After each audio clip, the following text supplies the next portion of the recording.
Good morning, good evening, good afternoon. Welcome in everyone, welcome back for stream number 3. What do you want to give away? Let's go. All you need to do is WOTLK in the chat. There we go. We're giving away a classic heroic upgrade, a big pack. All you need to do is enter WOTLK in the chat and it could be yours. Just keeping everyone on their toes, you know, we like to do early giveaways to make sure we reward those who are around here early. WOTLK, we are giving away Exceed. Could you tell us exactly what's in it? He's out going to work, but he may be able to put it in chat, what it includes. WOTLK, Molly, don't waste any time. Yeah, well, we don't want to reward the stragglers coming in late. We've got to get the early people. So level 60 character boost, expert skill, hold on, expert writing skill. Here we go, Drosian JJ. I feel it's only fair. Waybird, welcome in. I feel like it's only fair. Mel, do you play World of Warcraft? Congratulations. Do you play World of Warcraft? I feel like, because it's, seeing as though you've already won a prize this week, I'm going to make an executive decision and we're gonna re-roll. Usually I would love everyone to get involved with prize, but it's only fair, seeing as though we've done lots of giveaways within the week, we're gonna re-roll. Because there's so many people here, and thank you for understanding. We're gonna do a re-roll.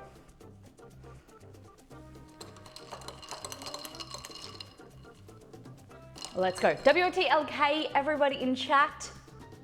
Damn, amazing luck though, Mel. Congratulations, Waybread. Thank you for the raid. Everyone welcome in. If you are a fan of Wrath, World of Warcraft, we are giving away a big game pack. So it's a level 70 boost, expert writing skill boosted for a boosted character, appropriate gear, you get a mount, and the coolest thing, you get a penguin pet called Pebble. The fun best. The coolest, cutest thing. All in capitals, WOTLK, welcome in. We are doing a World of Warcraft themed and sponsored stream today and Friday. It is our 3rd, and next week, the end of the week is our 4th. We are celebrating the release of Wrath, which came out today. We're gonna do some fun World of Warcraft themed food. Dalaran brownie, we're making some shovel tusk steak. All we need to do is WOTLK in chat, all capitals. Mel should 100% buy a lotto ticket, hell yeah. Mel has won a few of our giveaways, which is really exciting. Gotta be in it to win it. Hey, who is that? Scott, what is the full name? Hey, congratulations. I love that it's on the full screen. Congratulations. Yeah. I'm so close to winning twice, and it's hard, isn't it? It hurts your soul because you're like, could have just been one more, one less. Ground, sky, water, space, wind, congratulations. That's a scary dragon. That's in Dragosa. She's pretty. Congratulations. We have a few more giveaways to do today and Friday. I've got to check with Exceed how many we've got left. So a few more game codes. But thank you everyone for getting involved. Alrighty. Everybody, welcome in. And Waybread, thank you for the raid. How was your stream? Thank you for bringing your community over here. If you guys are new, my name is Molly. My husband and I co-create the channel and we make themed food. So today and all this week, we are working with the team at Blizzard ANZ to celebrate the release, which came out today. It was released, the final, you can play right now. Maybe there are people playing right now. Wrath of the Lich King. So classic expansion. And today we're making some fun food. We're doing some shovel tusk steak, and we're doing some Dalaran brownie, and possibly some more, seeing what we get up to, and yes. Now I'll give it to someone who says thanks in chat first. All right. Congratulations and thank you for being involved. I'm logged in, but I'm watching you instead. Can you do both, Floss? All right, let's get my straw. Okay, before we go into today's stream, let's go back to last time on and show you what we did on the last stream. There we go. We did Nomi's spice rib roast. So that was the photo that I took. It was hard to photograph, like the shape of it and everything, but it turned out right. And that's the sweet potato bread. Super delicious, super delicious. So the sweet potato bread is on socials. So please give it some love, comment and share, like it on Instagram, please. We received 16 new people in the form of follows, 4 subs, resubs, gifted subs, and 50 cheeky bits. It's a lovely stream. Thank you. We had a lot of people coming yesterday. And we met Molly Dad. Yes, you did. What do you think of my dad? He was what you expected? I told you he's a very Australian country kind of accent to him. But he wasn't expecting to come on. I think he was a little bit nervous. He was a little bit more confident than Mama Molly was on her first time. Mrs. Razor, welcome in. Those turned out so nice. I love the wood vibes. So that's nice. Oh, the wood vibes with the photos. Thank you. I really love kind of that rustic feel when my food photos with wood. Like it just reminds me of like family style food. I always like to have some type of wood in there. You just cook some sweet potato to make, did you really? Hatchling Michaela, really? That's so cool. It's really good. Really, the bread is really good. He's taller than I imagine. All my family are 6 foot. My mum I think is 5'9", 6 foot. My dad is the shortest. He's like 6'2". And then Exceed, I don't know if Exceed's taller than my dad. I think he is. And Striker and then Belgore's 6'6" or something. He's huge. He towers over everybody. But yeah, I am the short one. I'm 5'6", 5'5.5".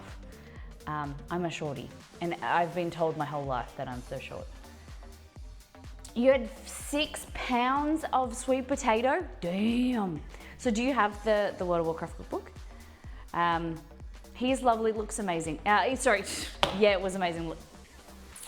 Sorry, I'm just reading what I want to read. We're gonna do a deep dive into Discord, show what the community has been cooking and eating. Feel free to join Discord and share what you've been cooking this week. Let's go.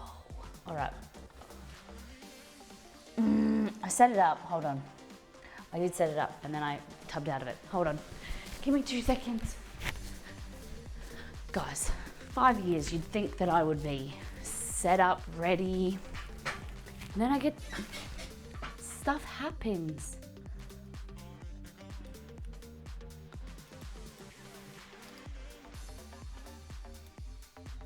Beep, beep, beep, beep.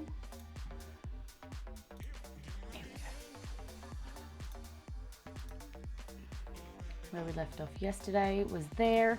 Claws and Whiskers bacon egg sandwich. So we're cooking T-bone steaks today for our shovel tusk steaks. I thought that would be quite fun. Hear that sizzle? All right, let's go. Here we go. I have a collection of fandom cookbooks and the Harry Potter one, Lord of the Rings out. Oh, I've never heard of an Outlander one. That would be amazing. I really like the show. I got into it a lot later than everyone else. It's such a good show.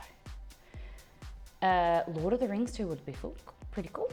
Okay, this is Claws and Whiskers breakfast yesterday, which was a bagel that she made. Bacon and egg breakfast bagel. Anybody?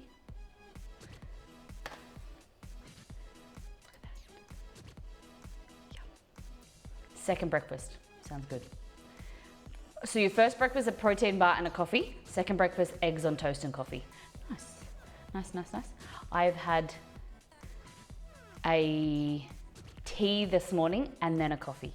Not often do I finish a tea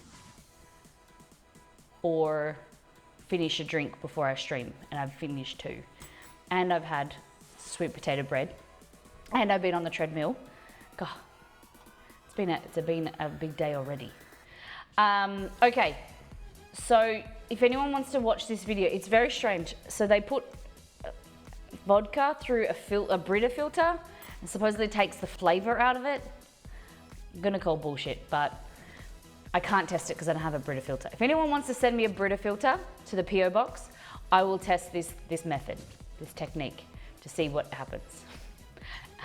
And then I will have a Brita filter that I don't need. But yeah, I will test it. I'm not a big pumpkin spice fan, but bring the apple my way for sure. Caramel and maple. Hey, handmade caramels with apple cider. That sounds pretty cool. They tested that on Mythbusters. It was crap. Do you have that Mythbusters kind of like segment? Can we put that in and share with Kate? Trader Joe's. Okay, I'm in love with Trader Joe's at the moment, and I'm just living vicariously through everyone that shops at Trader Joe's. Also, Liz, what is this marble background? What is this? This is beautiful. Is this your bench top? I love this. One of the friends sent me a bunch of Trader Joe's stuff. Was the best package. God.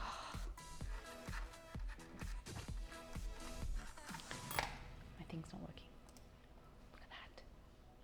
Brita filters don't do much. I did water remediation research for my PhD. They really just help with taste. Interesting, okay.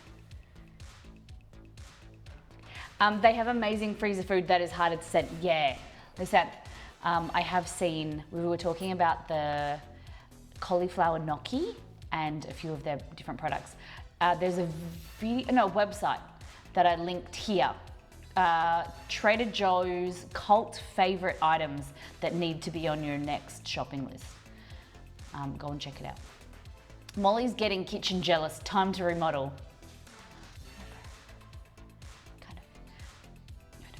But look at that stone. It looks beautiful. Wait, we're supposed to call you Doctor and Potzler this whole time. Sam, this is it, guys. This was posted yesterday. This was posted yesterday. 2 things for today. Guys. Sam, chocolate mud cake to welcome everyone back to the office, and now office is busy with people. Because you had a pub, why are you welcoming people? Where did they go? Where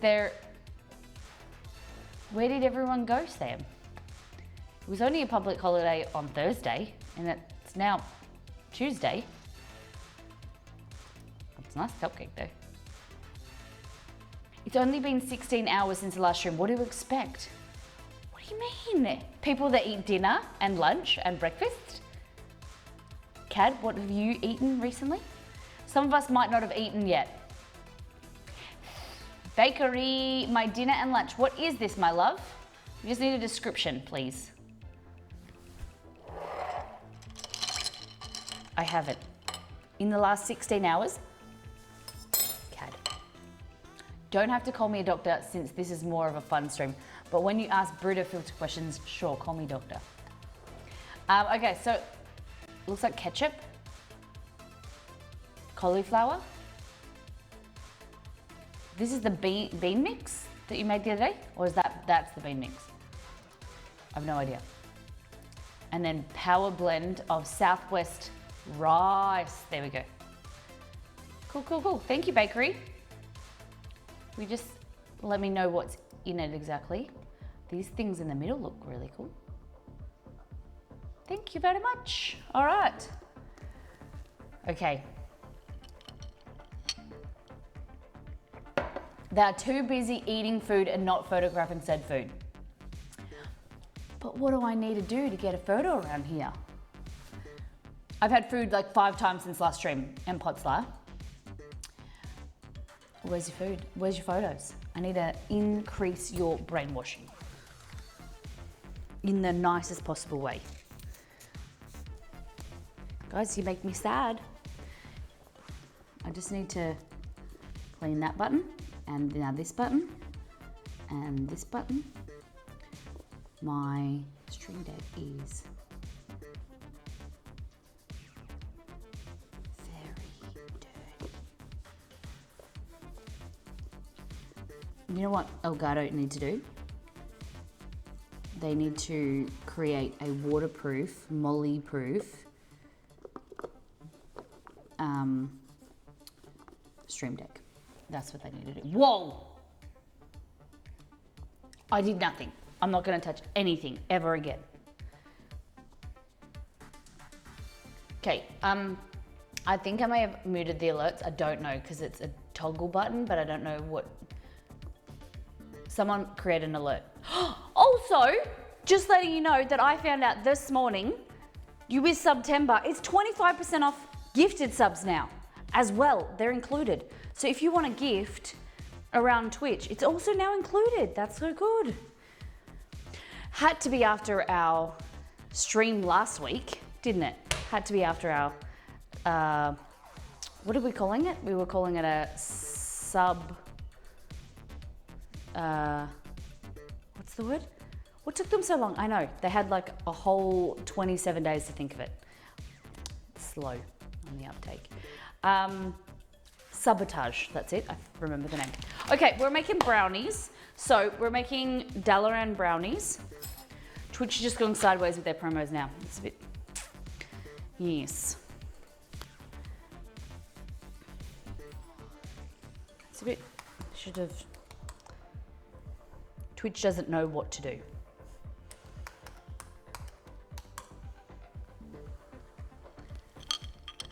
Subnami. Okay. So what we're gonna be doing is making brownies, but I'm going to give you guys half of the container, half of the dish to then choose your own toppings. I'm gonna have my side and you can have Exceed side. And we're gonna put different toppings on top or mix-ins. So get thinking, let me know what you think. They probably realized it wasn't driving the revenue they expected. But the whole thing with, I don't know, like subs, yeah, it's like subs is hard because I would rather you guys, you know, there's part of me that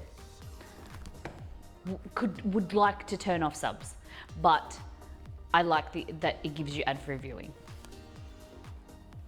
But it's hard because I just, for the amount that, yeah, nothing. Damn it.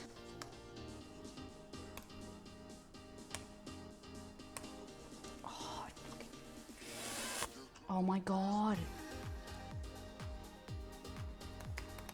My laptop, cool man, won't log in.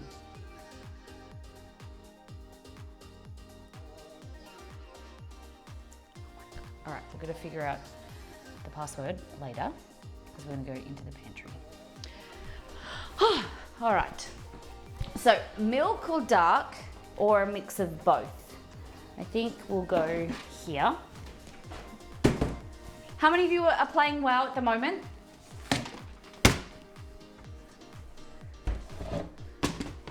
I would love to hear if you're questing right now while you hang out with us. Cocoa powder, yes. I had this really weird idea last night. Part of me wants to test it out, but I'm also slightly nervous that it won't work and will ruin the brownies. But at the end of the day, you never know if you don't try, right?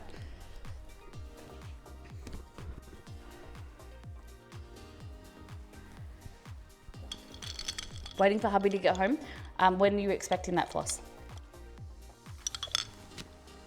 Mining and herbing, okay. I'm in a car, not WoW, but IRL questing, I guess. What are you running errands? It's so unfathomable to me that you run errands at 8:30 at night when nothing in our, like nothing would be open here. It's crazy to think. Even on a Thursday night or a Friday night, things shut at like 8:30, 9, I think. Yeah, it's crazy to me that CAD 2:30 p.m. So, Floss, what's the time for you right now? 10:30? She's just gonna run around till he comes in. 10:30, nice. Hatchling Michaela, are you playing right now? Where's your IT tech when you need it? Yeah. Give me 2 seconds. Baby Llama doesn't even finish her extracurricular. Really?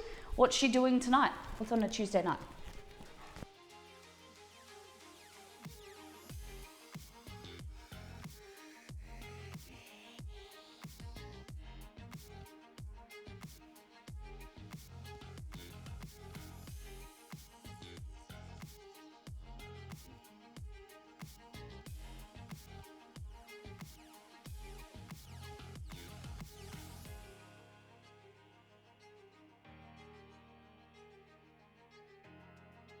All right.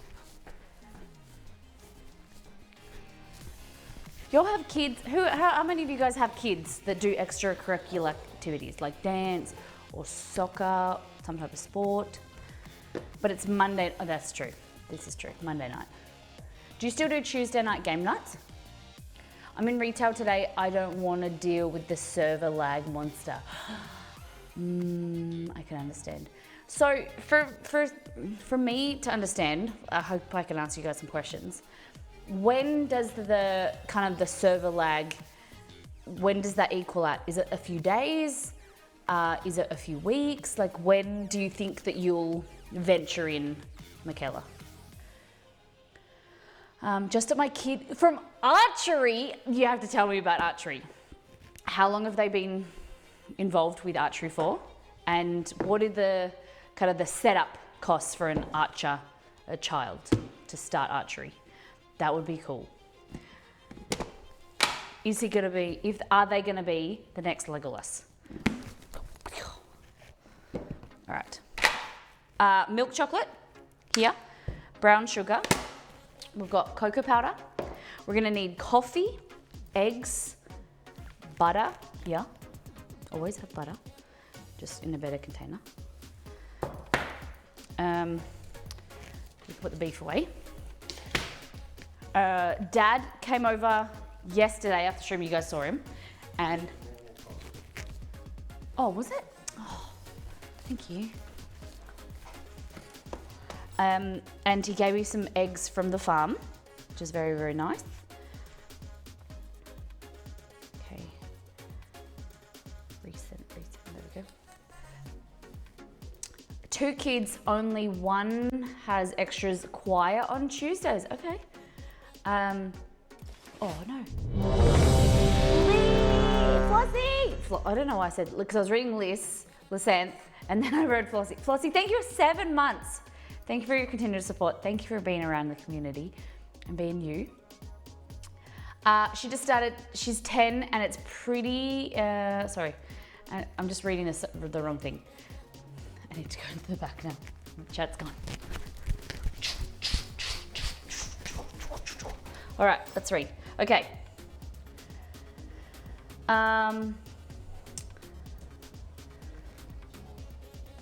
2 kids, only one has choir after 3 to 4 days when the hardcore folk finally have to sleep. Okay, when they finally have time.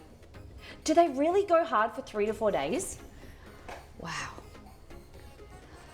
She's 10 and it's through the local rec center. 6 weeks for $90. That's really good. Oh my goodness, that's really great. Pretty good around here in Texas. since the equipment is included, she's improved a lot. Wow, $90 and the equipment's included. That's amazing. That's a lot, because I would have thought, for me that doesn't really know too much about archery, I would have thought like you needed the bow, some extra strings, some type of like mechanism to like a grip or something, and like I would have thought archery would be really expensive. I assume when she moves out, if she chooses to move out of the kind of the rec course and onwards and upwards, I think the equipment would be expensive, right? My pleasure, you guys, but you're the best. Thank you. Oh yeah, I know a few people who are planning 48-hour streams for launch. Dang. Wow. Wow. I can't even be awake and function, let alone play a video game for that long. Like that would be, for me, tell me about you guys, what would you need to get through a 48-hour stream or a 48-hour gaming marathon? Like, have you done it before? And what would you need? A lot of coffee, a lot of sugar. If I eat too much crap, like, you know, chips and stuff, you start to get sick. So you need to have a little bit of balance.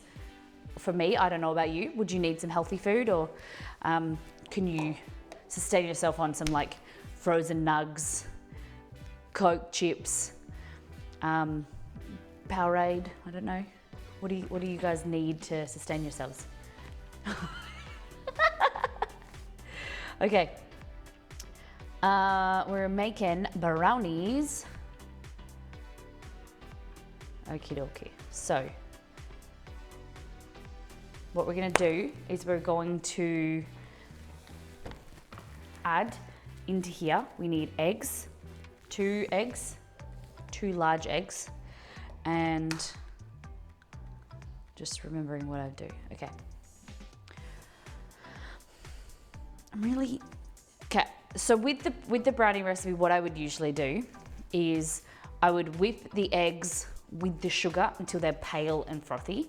But I had this kind of moment last night when I felt like it was a dream, that I cooked the sugar till it started to caramelize into like a toffee, and then added it, like streamed it in to the eggs so that it was like a meringue. I don't know if that would... Do we experiment, or do we go a good, tested, delicious recipe route? What do you think? I'm gonna leave it in your hands. Do we 1, want to experiment? Do we 2, want to do the tried and tested recipe and just make some good brownies? And you guys can vote.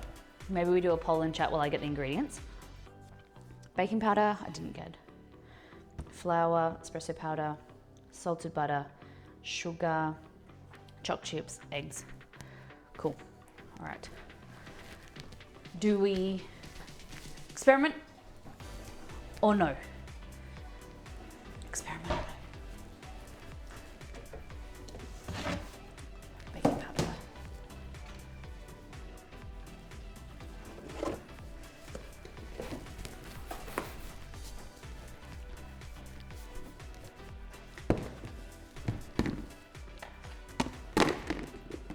I think a brownie would be good either way, so why not experiment? Experiment. What's the worst that could happen? True. True, we could make them again. Okay. You don't really have to twist my arm too much. So, let's measure everything out. See what we can create. Okay. So, I found mandarin juice at Aldi. I went in there for a cast iron pot, didn't get the cast iron pot, just got mandarin juice. It's delicious. I mix it with a bit of tonic water. A bit of bubbles, it's good. Okay, 120 grams of flour.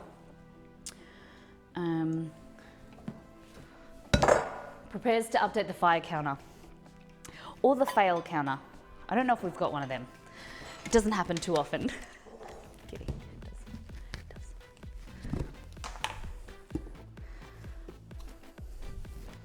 So yeah, the question before it was like, how many of you guys have done like a long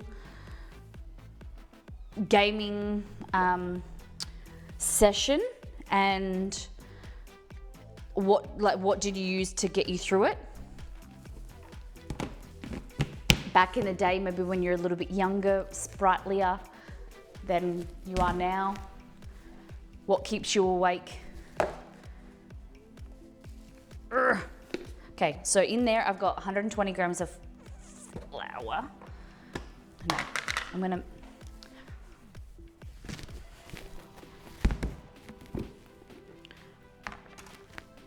gonna measure it both ways, just so that.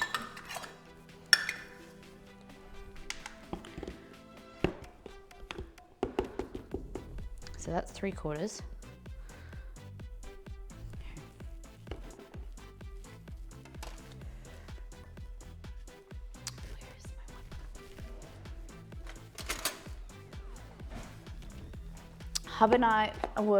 Husband and I were reminiscing about long WoW weekends eating Swiss cake rolls and drinking Coke.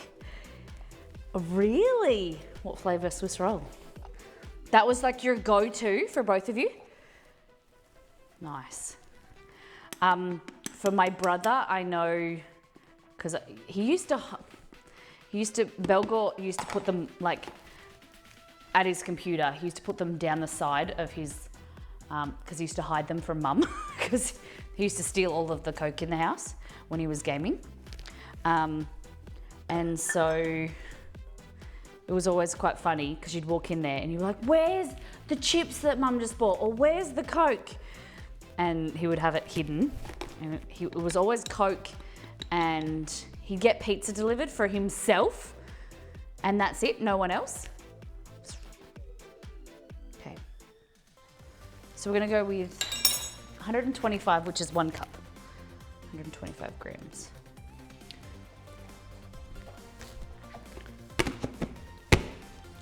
And pro move Belgor. So annoying. When you had 5 people in the house, he was an apprentice chef and he would get food delivered for himself. But then he'd steal our Coke. Get good at making coffee.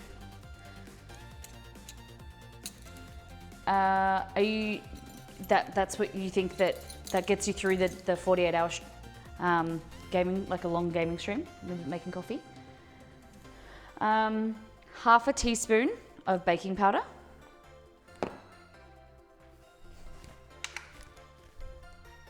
Two grams.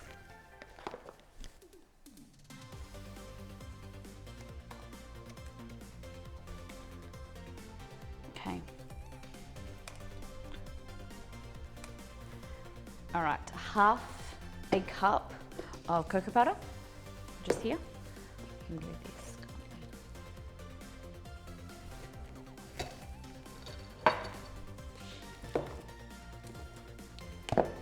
I'm actually gonna do a bit of a cook up today. That'll be nice. So there's leftovers tomorrow. We have the rest of the week off to WoW. Nice. That'll be fantastic. How good. That's so, like, it's so lovely to make memories with your husband, be able to do it together. I don't know, Exceed and I have done, we used to play, okay, back when, before Fortnite was Fortnite, well, what we know it now, there was the campaign for Fortnite. Has anyone ever played it? It was called like Save the Something. And that's what, like, when Fortnite first was announced, was it at E3 or some gaming convention? They promoted the Save the World, that's it. And that was what they were promoting. The Fortnite campaign. Exceed and I played it before, when it was in early access, and it was good. Like, but it just kind of fizzled out. Wrath Hype, yes, Port, welcome in. We're talking about gaming, like long gaming like gaming experiences, like long, what's the word? Like when you're going, you know, with Wrath in the past with the previous expansions, what have you done if you were going to do it like a big game night with some friends, like multi-hour? What you would do to get ready, to energize yourself, to stay awake? What was your go-to food, drink, your kind of setup to get you through? Because we've been talking about people doing like 48-hour streams and multi-day playing. Definitely Swiss roll cakes. Irish Fatty, you're the second person that said that. Mountains of energy drinks and snacks. What snacks, King Koza?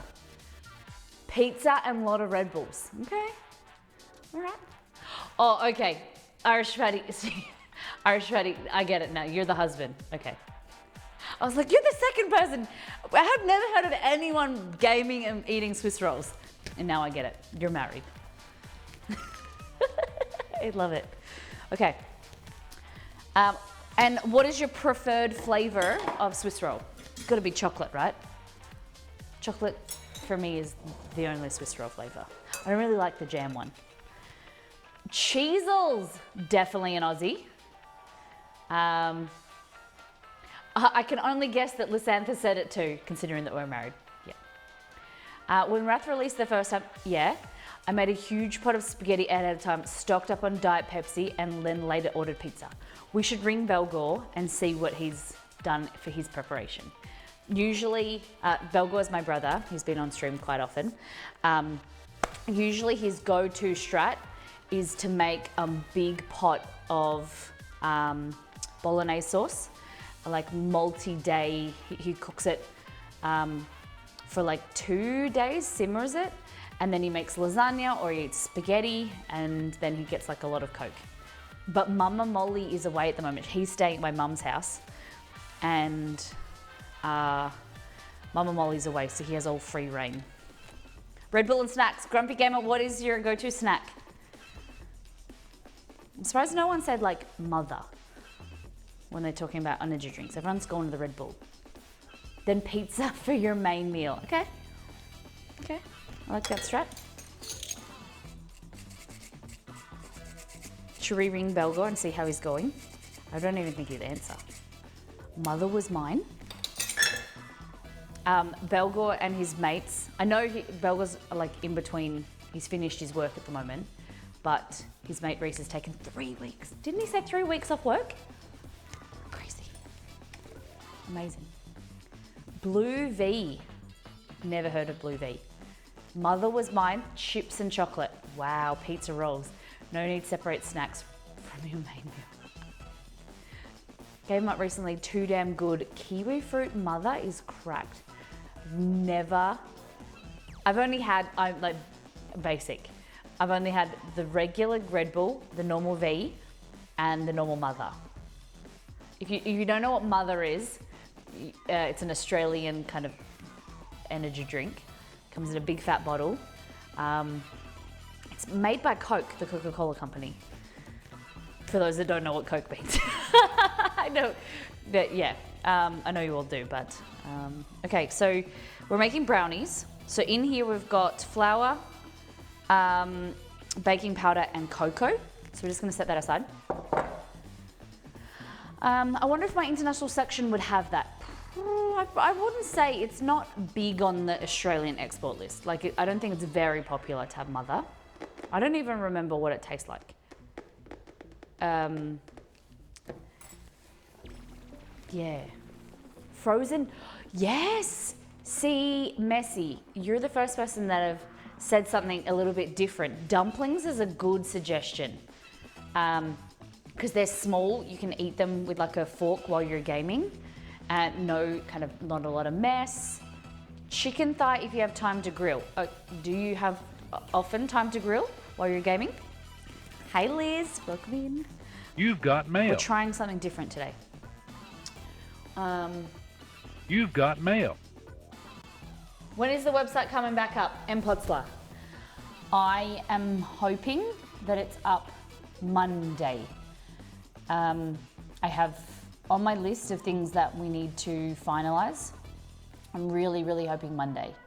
I have to finalize some recipes. It's going to be like still kind of, there's not going to be as many recipes. It's going to be scaled back a lot more than the last website was, until like I get into a rhythm of uploading recipes, making sure kind of the About Me section and the website structure is good. But I know that I don't want it to be down for as long as I want it to be down. I would love to have time and have a stress-free environment to build it. But we needed to take our old website down to make changes to the new website to then put that up. And I'm also doing a lot of the content myself. So Exceed's doing the tech stuff, but it's me who's writing the recipes up, creating the blog posts, doing the content, and then when we get to the final stages, we'll proofread it together. So it's taking a long time. So I'm very, very sorry. We might go big one. Might go glass too. So we're creating a new website, and I have big hopes and dreams for it. I really do. Okay.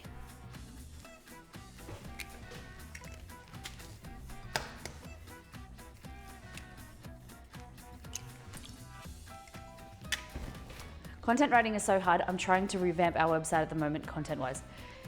Yeah, and for us, like, I have all of this knowledge in my head and things how I want it to be, but then it's just finding the time, being in that creative mindset where you want to write and type up, what this website, what this recipe is, what are the ingredients, why it's so fantastic, what are the ingredients, how you set you up for success, tips and tricks I recommend. It's also remembering recipes I haven't made for a few weeks and trying to remember what the tips and tricks are for them. And then eventually I want to be able to create short videos to step you through, take step-by-step photos and things, but that stuff will come later. It's just kind of getting the bare bones up and then being able to tweak it. It's like a work in progress as soon as it's up. So we'll see. Okay, so I just don't want to sit at my computer in the evening.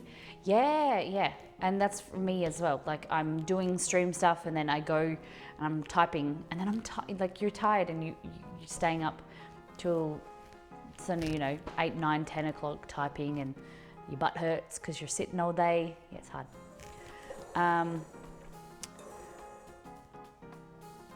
I don't know, Andrew. I try not to eat food that will set me tummy on fire. Good curry's good, ain't it? What about you? Curry's always tasty.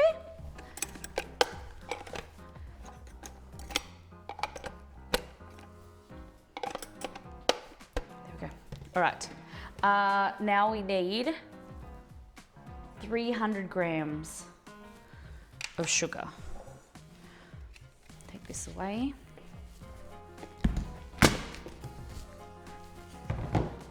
I have a personal rule that I stop working at 8 p.m. Yeah, I have not that rule. So I take breaks throughout the day. It's different some days where I'll stream.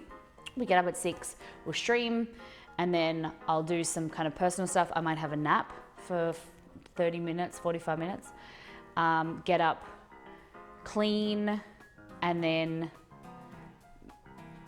maybe do some personal stuff, but then work until maybe 8, 9, sometimes 11. It's depending on what we're doing, and sometimes Exceed and I have been prioritizing watching a show or something together, but it's like that 7 days a week. So it's hard.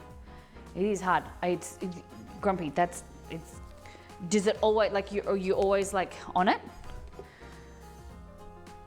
there's some days where for us, you know, it might stop at 7. And, but that being said, I don't have babies like you do.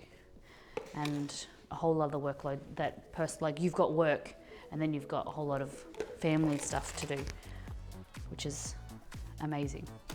I bet it's taken you a long time to get that organised. Banzai, welcome in. Hi guys. Pull up a chair. We are doing Dalaran brownies right now. We're working with Blizzard ANZ to make some Wrath food. Come on in. We were talking about what you do to get yourself ready and get prepared for a big gaming stream or a marathon gaming session. In the past, if you're not into marathon gaming sessions now, what have you done in the past to get yourself, and what would you eat? Like people were saying energy drinks and Coke, and then pizza, or I like the dumplings was a good idea. I like a good idea.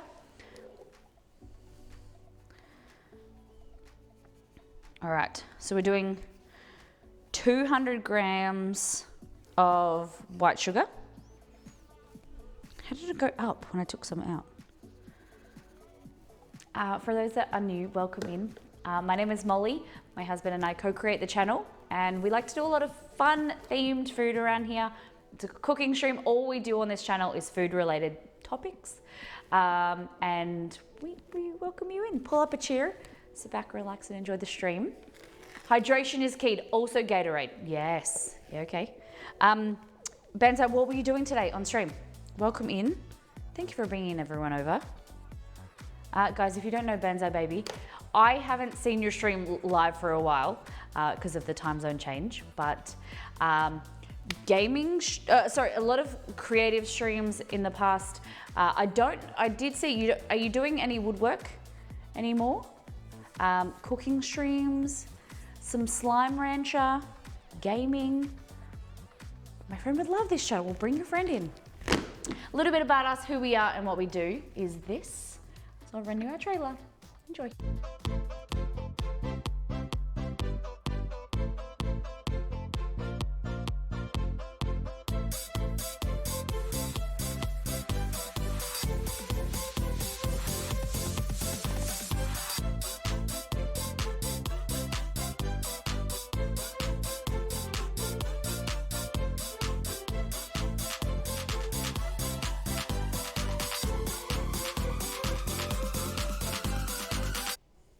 Hello, welcome in.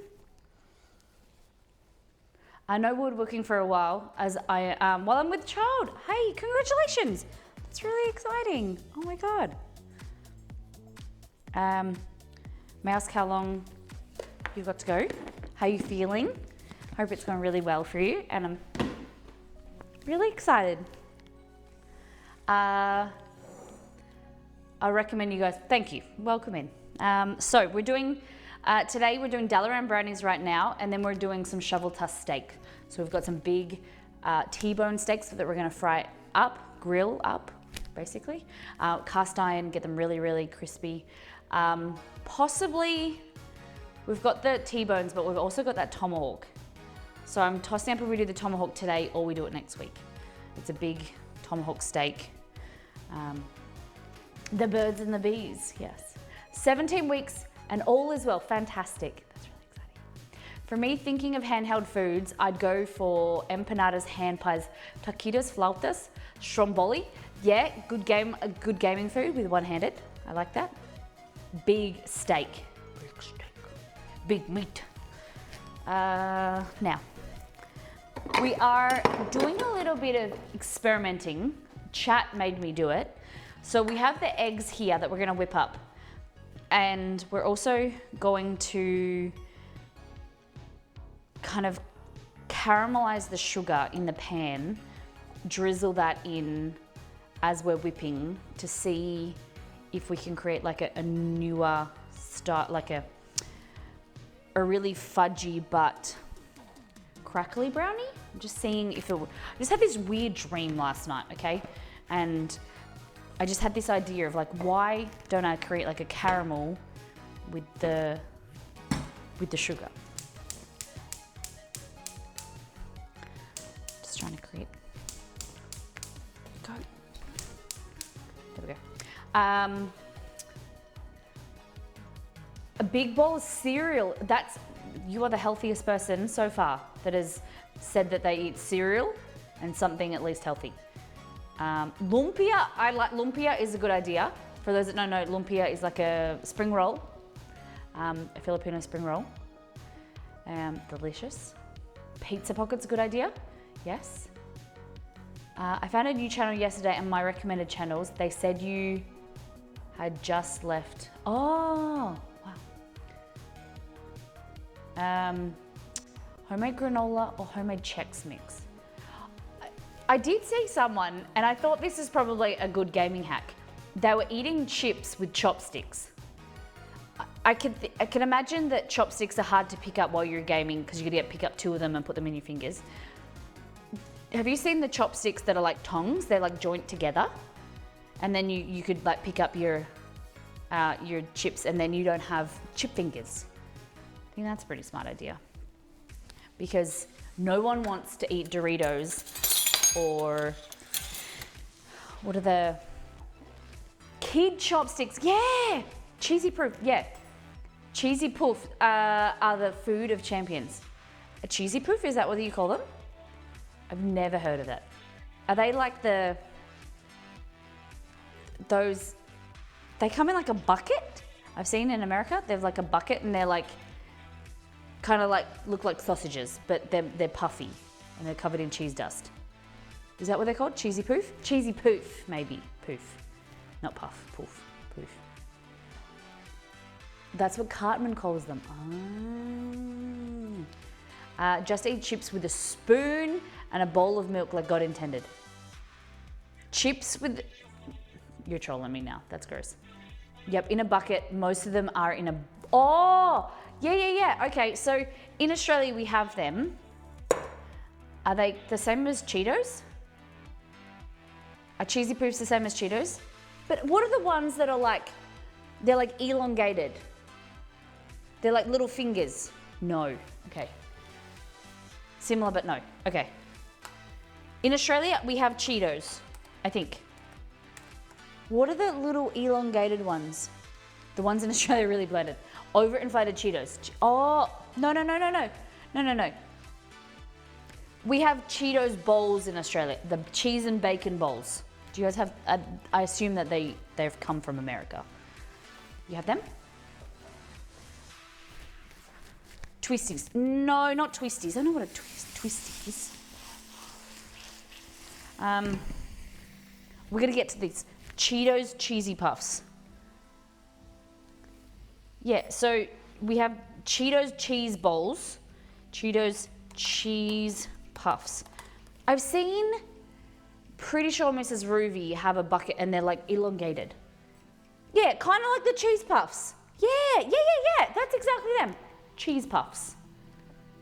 Bacon Cheetos, never heard of them. Yeah, in Australia we have cheese and bacon bowls. They're Cheetos cheese and bacon bowls. No joke. No joke.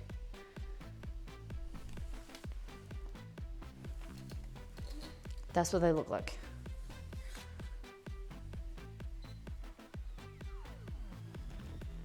Cheese and bacon. Russians are my favorite. Now I want chips. Cheez-Its. Yeah, we don't have anything like Cheez-Its in Australia. Which is sad, because Cheez-Its are good. All right. So we're gonna... Funyuns are disgusting. I did buy them. Okay, the only experience that I've had with Funyuns, I bought them in the Nepalese airport. It could have been because they were in a Nepalese airport and they could have just been bad, but they were terrible. Funyuns are so gross. Hey Matala. Okay. So we're just trying something. This is our brown sugar and white sugar. We're just dissolving this.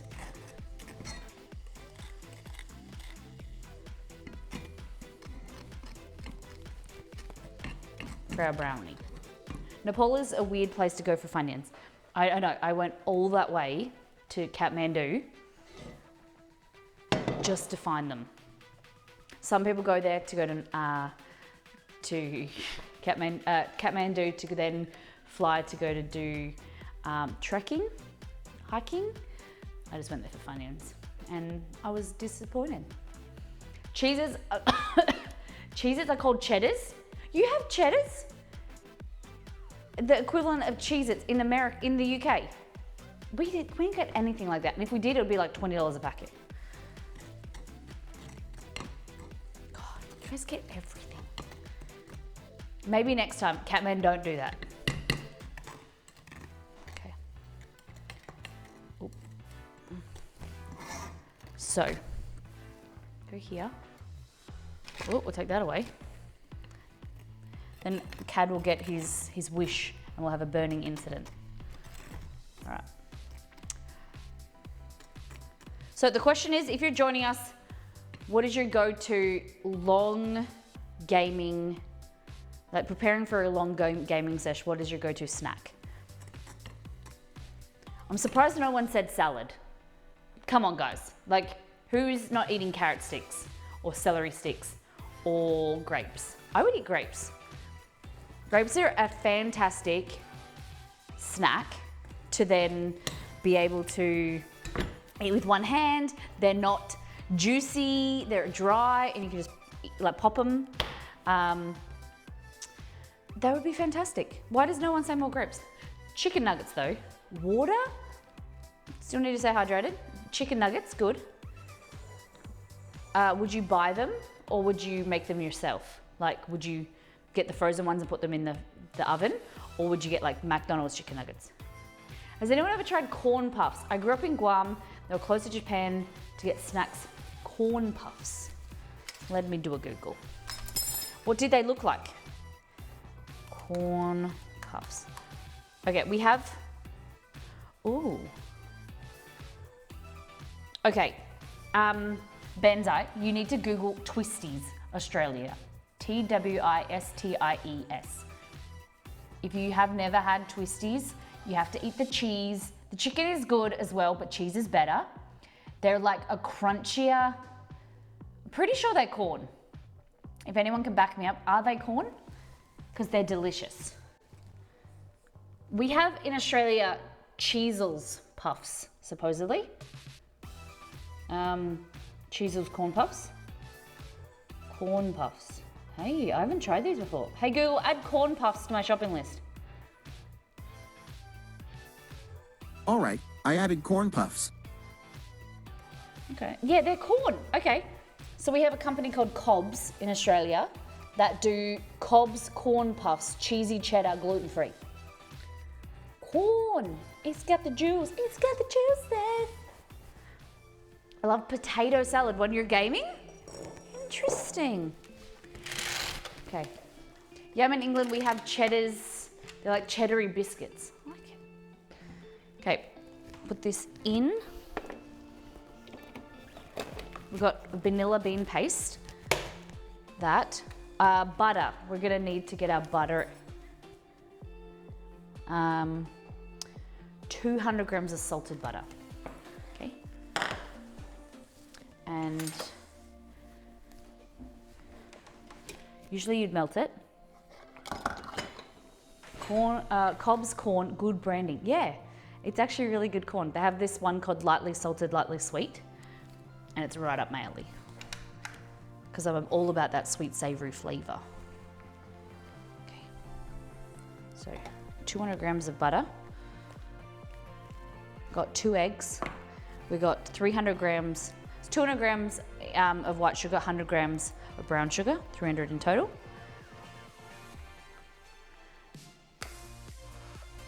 Life in a Cartoon, it's so lovely to have you here. Thank you for joining us. And we do a different stream time called Molly After Dark, which will be your afternoon. So it might be a better time zone for you as well. So make sure you hit the follow button, come and hang out with us again, and have an amazing sleep. Okay.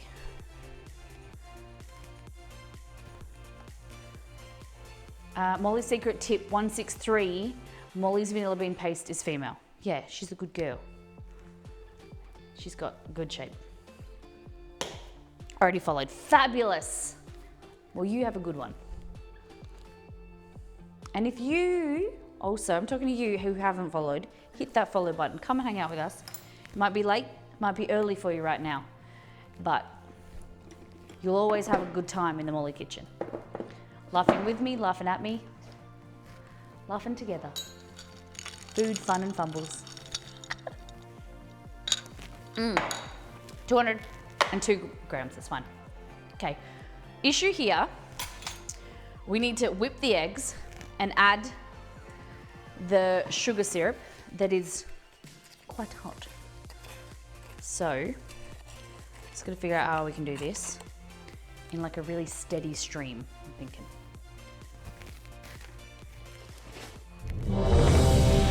Yes! Thank you so much! I hope you got 25% off. Did you get 25% off that? Because that makes it worth it.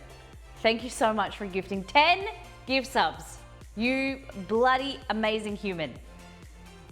September, baby. Thank you very much. If you were gifted a sub, congratulations. Welcome to Mollytopia. And please give the wonderful Liz in the OC some love. Amazing.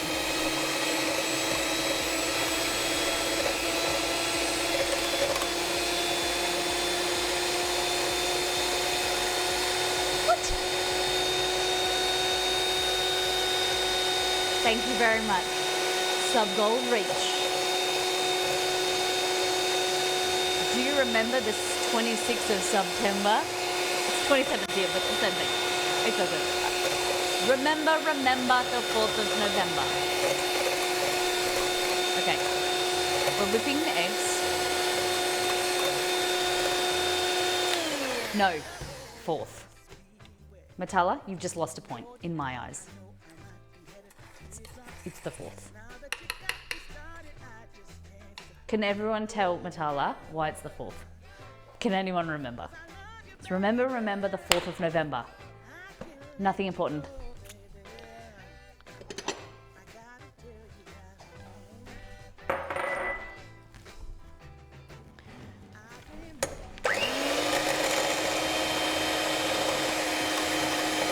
She already forgot. Feels bad, man. November the 4th, you hit you. What did I forget, BCK? Exceed and I got married on the 4th of November.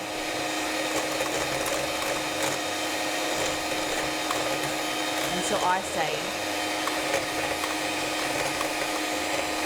remember the 4th of November.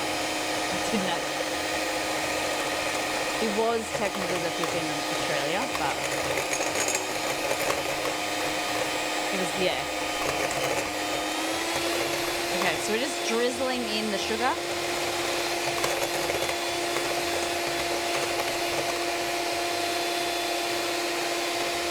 Well, it's not really drizzling, it's more like splattering.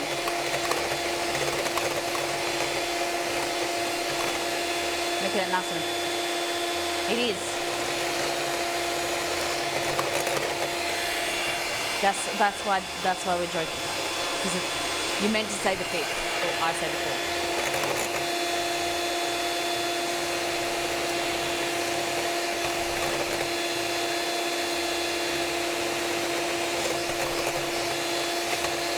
But you can remember both. But if you remember the 4th, that's more important. Was the marriage even legalized? Supposedly, we haven't done anything, but supposedly we've got a marriage certificate. We got this marriage certificate was sent to us from the LA government. Well, the LA county. They sent us marriage certificates and everything. So Exceed has a loop. We had to give out, like, I'm 90% sure they checked with the Australian government and they finalised it with the Australian government. We were told that it's legally binding.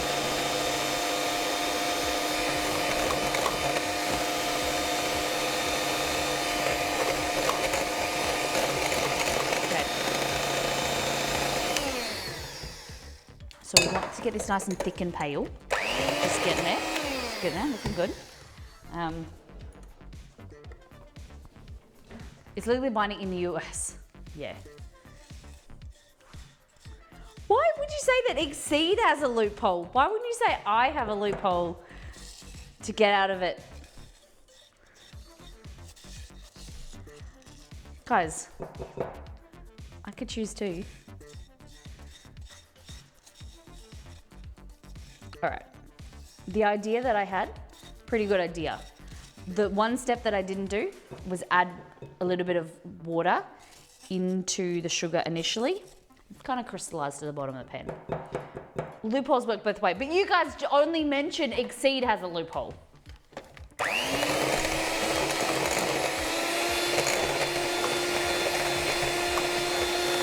I don't think any of us are going to, when I say any of us, I mean either of us, are going to commit polygamy anytime soon. He puts up with a lot. He does. And he is, thanks. I give him a fist bump every now and then. Like, you're doing all right, mate. You're doing all right. I didn't mention anything. That was your hot. Are we making fudgy or cakey? Fudgy, baby. With the crispy top. Okay. If you like a cake, a cakey brownie, you like a cake. A chocolate cake. You don't like a brownie, you like chocolate cake. All right? I'm sorry if I upset you, but you like a chocolate cake. Go and have a chocolate cake. Fudgy brownies are the only way to go. It has to be chewy, dense, and really, really good. Crackly top is the only bit of movement that should happen in a brownie. No air bubbles. For me growing up, Newfoundland, on the 5th of November was bonfire night. Yeah, I found out the guy thought stuff later. I love that. Oh, caramel brownies are good, but that would be fudgy, right? Everything else is imposters, that's it.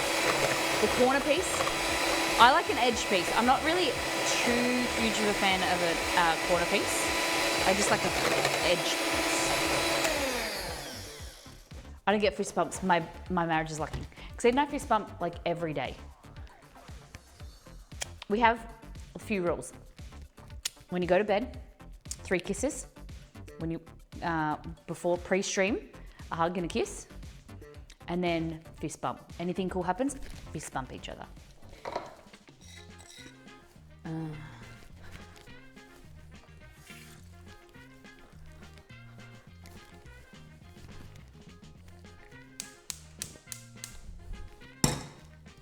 No, one just doesn't kiss one time. One must kiss 3 times. That. I get fist bumps. Beck isn't very accurate. Are we making brownies? Don't tell Peace One's wife. Why? Does she not like brownies?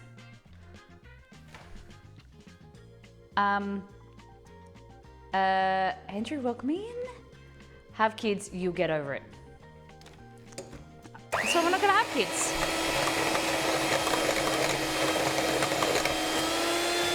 I'm a Senna fudgy brownie kind of guy, okay? Senna fudgy. You're the type of person I need in my life, because I'll eat the edges, and you have the gooey center. Okay. Right. Key to a good brownie is this needs to be thick and pale, so you can go like that, and it stays on top, okay? I feel like every time I talk to you, Matala, it's school holidays.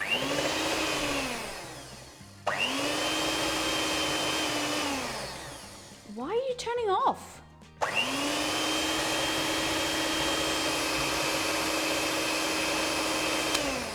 You are brand new.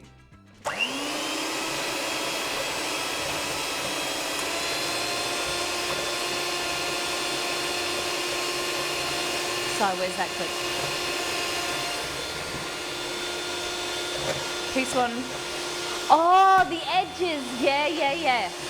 Okay, I get what you mean. Get on my edges, baby. I'll have your edges. Something like that. That's a good clip.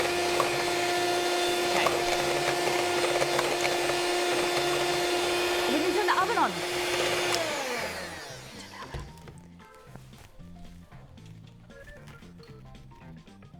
Cool, turn the oven on. Other thing is, I put a little bit of water in here, so we'll just reuse this little bit of water. We're gonna add our coffee. Okay, you gotta promise me, if you wanna make a really great brownie, any chocolate, cake, brownie, things with chocolate in it, add some coffee. You don't necessarily taste the coffee, but the coffee enhances the chocolate flavor. It makes it delicious, rich, and luxurious. So add a tablespoon, teaspoon to a tablespoon, whatever. If you want to caffeinate your brownies a lot, keep you up through your gaming expeditions, okay? Just listen to Auntie Molly, okay? She keep you caffeinated. She keep you gaming for a long time. Auntie Molly, she strikes again. She only strikes when it's caffeinated time. All right, so nice instant coffee or espresso. Fabulous.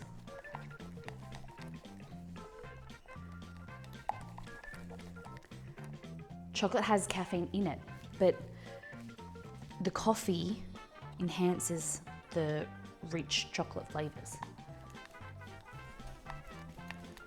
It'll boost it and add extra caffeine. It's just a bonus. But it's more about the flavor rather than the caffeine. Okay.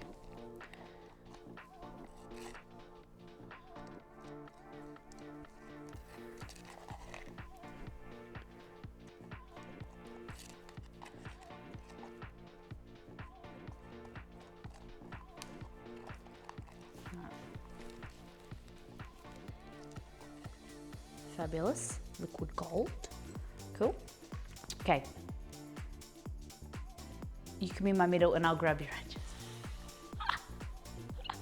I did say that to a viewer, yes. I did say that to a community member. I did tell him that I would grab his edges. I was talking about his brownies. The brown part. I was talking about his brown parts. In the nicest possible way. We're melting the butter. Cool. Look, this is what you want. Beautiful. Could whip it even more, but it's nice and thick. So eggs, brown sugar, white sugar in there. We didn't even add the vanilla yet. Okie dokie. Vanilla bean paste. Yep. Okay. You'll need a spatula. That's how Matala says it. Spatula. Okay. This is where the magic happens, everybody. So, you want to watch this closely. Isn't it luxurious?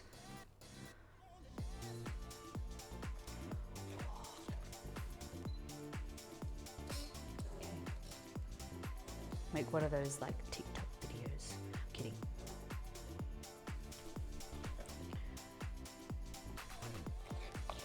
Just gotta make sure there's no kind of grainy bits. Rub it between your fingers like that. A spatula. Spatula.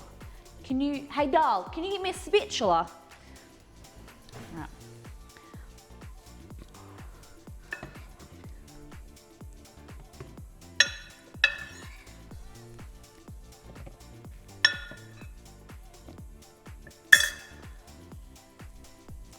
You spin me right round, baby, right round. When you mix me round, when you mix me right round, round. Okay, So here, don't worry about folding like and being gentle. You can whip some of the air out because you don't want it to be too whippy and airy because then it makes it too cakey, okay? So mix it, be rough with it. Cool. Add the rest, bang. Oh, forgot to add the melted chocolate, damn it. Okay, we're taking a detour. We're gonna add semi-sweet or milk chocolate. What do you think? I missed my mouth. There we go. Let's go 50 grams of each.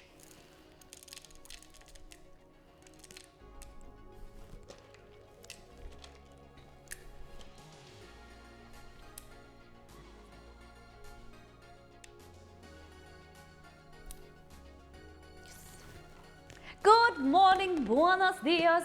I opened the last packet of semi-sweet chocolate I got. It's a lot. Oh no, I don't even. I've only got Ghirardelli milk. Sad face. Hey lab, what's happening? I don't know what chocolate this is. It screws up my face. I think this might be Ghirardelli. Okay. Lev, what's crack-a-lackin' this morning? We're making brownies.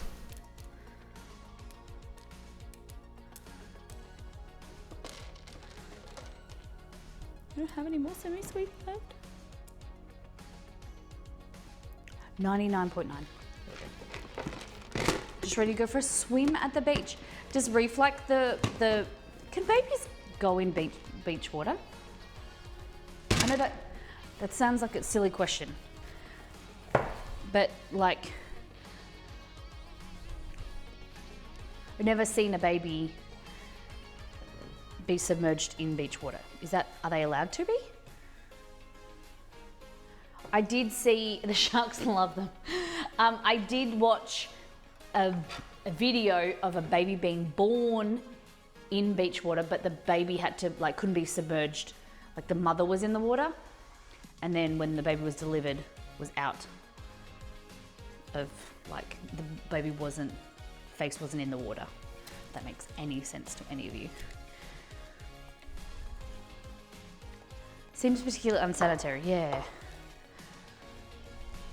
I would have thought so. It's harder to, no, well, babies don't actually need to breathe, where they can be in a water birth. It's a whole thing. It's probably not what we should talk about on stream. But babies can be in a water birth. They don't actually need to breathe. Any water that they have this instinct that when they're underwater, they any water that they kind of breathe in will go into their tummy. No, they actually have. It's an instinct that they're born with, that they don't breathe in any water usually. I think it's up to a few months old. Yeah, water birth, but that's what I'm saying. Like I've never seen that before.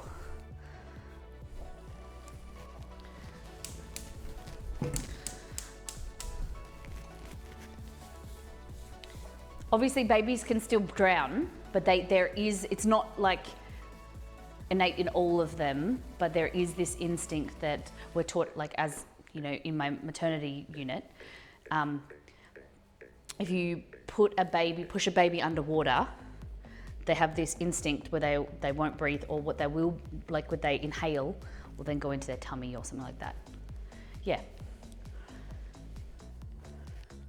Yeah, I've seen people do water birth at the beach. Fuck that bacteria. Yeah.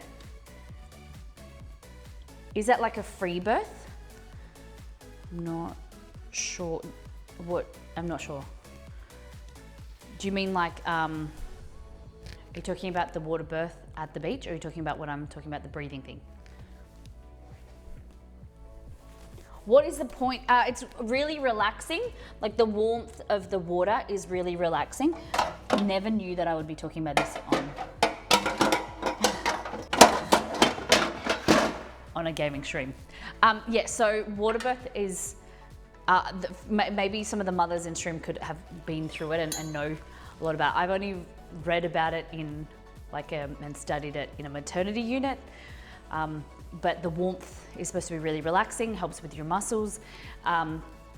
If the kind of floating action can like take pressure and weight off your aching joints and yeah, it's supposed to be a relaxation technique.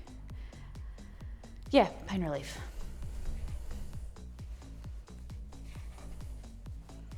Okay, look at this. So see how it's really fluffy at the moment? Like that's nice, but we don't want that too much. We want it to be a little bit of air bubbles, but we want it to be thick and rich. The reason that I whipped the sugar and the eggs together was to dissolve the sugar to then create a crackly top. And here we're adding basically we're making like a fudge with the chocolate and the butter, and we're going to mix that in, and that's going to create like the dense, really luxurious silkiness of the brownie. Okay. So, public person, would you have to go to a nudity beach, like a nude beach, to have the baby? Because you couldn't go to a normal beach.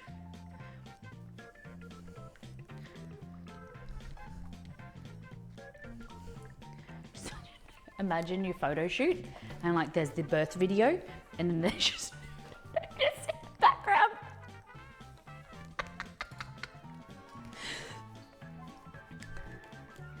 All right.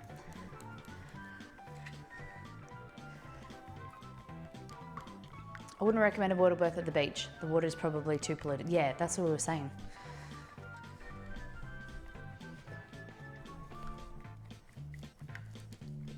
It would look pretty. I don't know, yeah.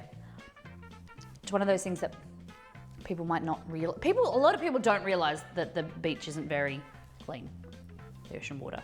All right. Look at this. Look at that. So we've experimented today with the egg. I don't know if it'll make much difference, but we'll see. Okay.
Okay, sorry. All right. It's bubbly. Hazelnutter. Empty kitchen dance party. Boo, boo, boo, boo, boo, boo, boo, boo, boo, boo. All right. Look at that. Doesn't that look delicious? All right, did you guys decide on your mix-ins? Were you too busy thinking about water births? Look at that. Doesn't look amazing? Oh my God. Did you think about your mix-ins? raspberries or nuts.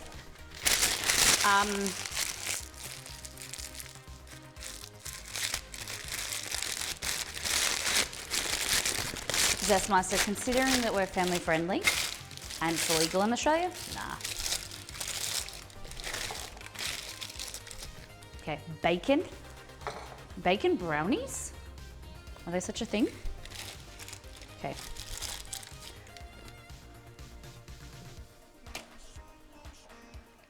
All right, so these are Dalaran brownies.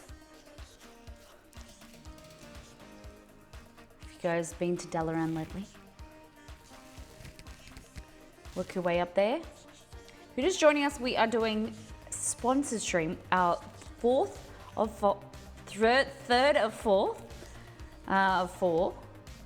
sponsor streams working with Blizzard ANZ. We're making some WoW themed food.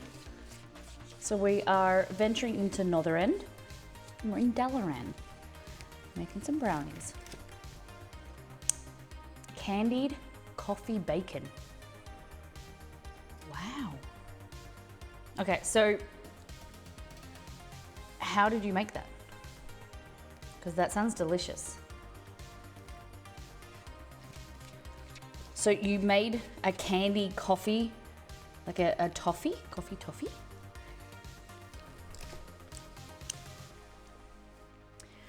Do I do the taking them out half? No. Come on, JJ. I'm too lazy to do that. Lower temperature oven. You don't want a really hot oven because then they rise really quickly. So you can lower the temperature of the oven, 170, 160, 170. And what some people do as well, another technique that I've heard, is people put the batter in the fridge for 24 hours and then they bake it. Delicious. Yes. Give it a wiggle. Give it a wiggle like that. Make sure you get into the edges and corners. Make a syrup of simple sugar, make a syrup of sugar and coffee, maple syrup instead of sugar, and marinate the bacon in it for a while. That's good. Not even baked and already looking yummy. Thank you. So personally, my favorite thing for brownies, I love the flavor of raspberries with chocolate. If you ever get the opportunity to try freeze-dried raspberries covered in chocolate, they're incredible. Or even, sometimes what I've done in the past is you melt chocolate and you dip. It's a lot of work, but you thank yourself for it. You dip melted chocolate with like frozen raspberries, and while they're cold, they set the chocolate, but then they start to defrost and they create this like sweet, tangy, kind of slightly sour syrup, and you bite into the chocolate. It's amazing. It's amazing. They're really, really good. You should try it. Very bad luck with brownies and can never make them fudgy. Always going cakey. I don't know why. So you need to cook them less, but I'm going to show you, like, this recipe will be on the website, and I'd love to see you make it, JJ. If it turns out, well, this is also a recipe test. I take a fresh raspberry, stick a chocolate chip inside, it makes them, ooh.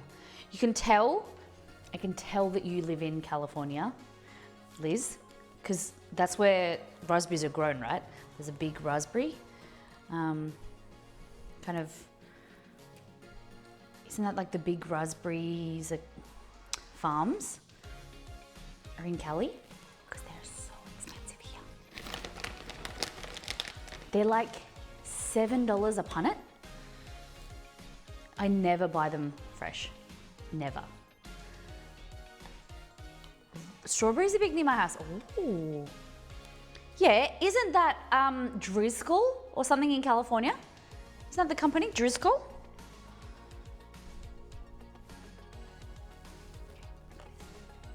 Star-studded. Raspberries.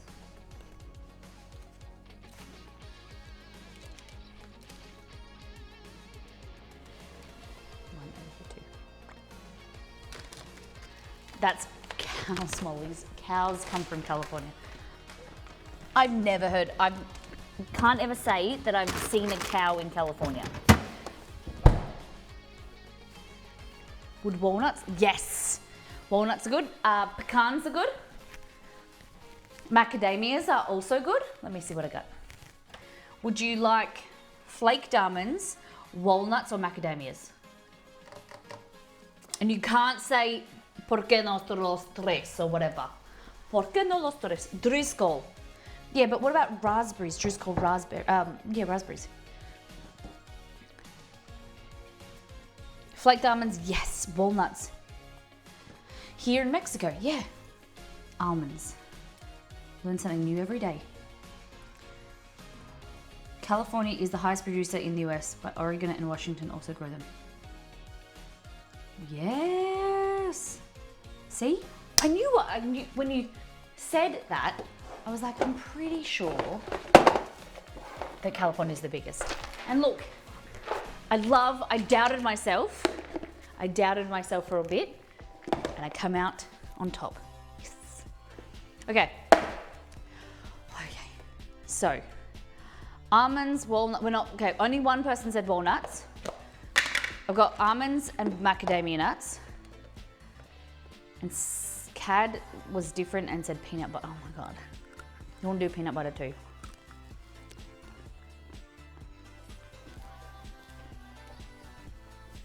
Peanut butter? I just realized I have 2 pairs of shorts on. Because I went on the treadmill this morning and I was walking on the treadmill. And then I put a pair of shorts over my tight shorts. Okay.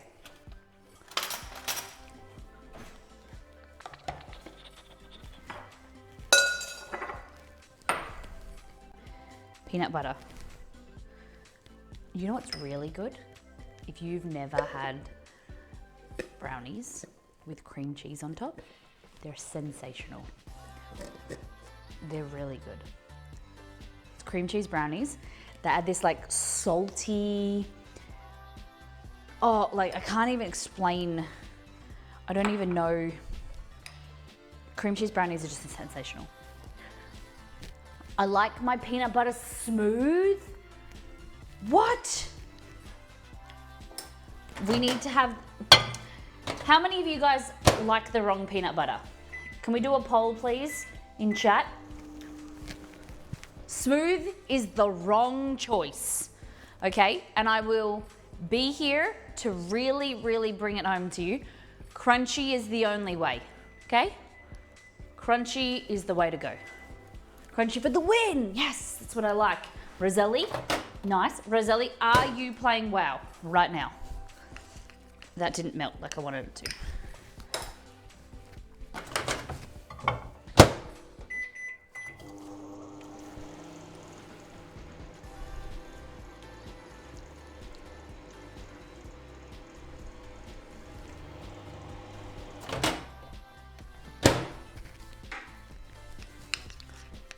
This peanut butter isn't like, I see people like drizzle peanut butter.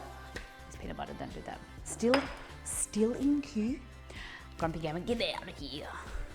Creamy, so I guess you're unsubbing me. I wouldn't do that, but there is time to change your mind, right?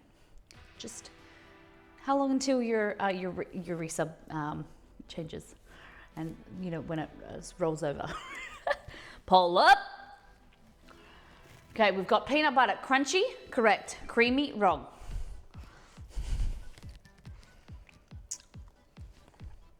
How many of you like creamy or smooth peanut butter? How many of you like the right way? It's very exciting, isn't it? I get very excited. Hey, thank you for the 13-month resub. Why didn't that come through?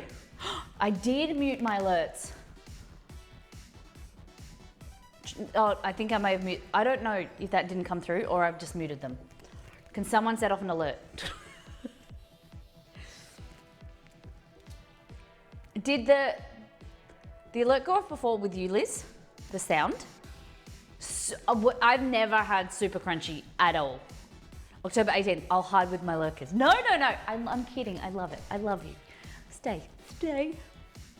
Stay with me. Rod, thank you for 13 months. And yes, I get very excited. I still can't believe that they put my mug in the BattleNet launcher. How do you like your brownies? And don't tell me about your pastries that got delivered to the office.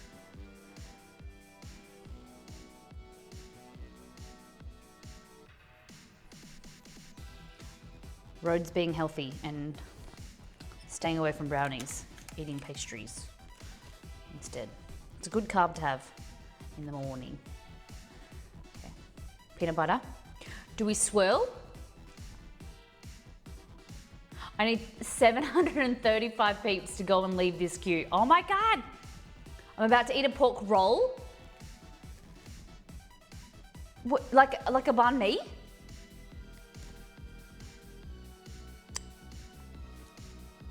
Why is your life so good? Oh my God. Oh my God. You lucky thing. You were listening to the Hazy talk about banh mi. Did you get inspired? All right, I've gone too far. The peanut butter was only supposed to go a little way. I went too deep. Too far. All right, we're taking over the plain zone.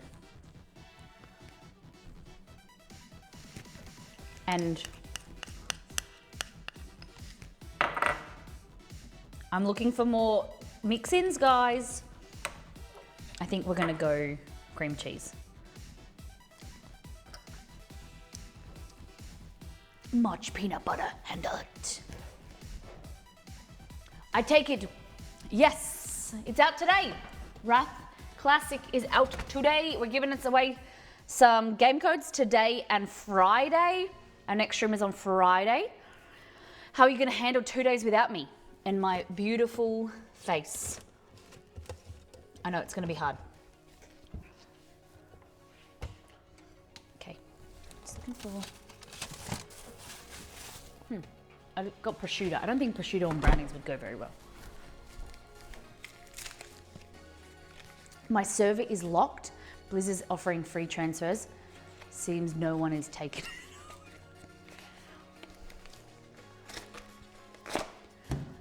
This is disgusting. I've never been so disappointed in you guys in my life. 71% of you like the wrong peanut butter. Disappointed. Disappointed. What have I done to deserve this?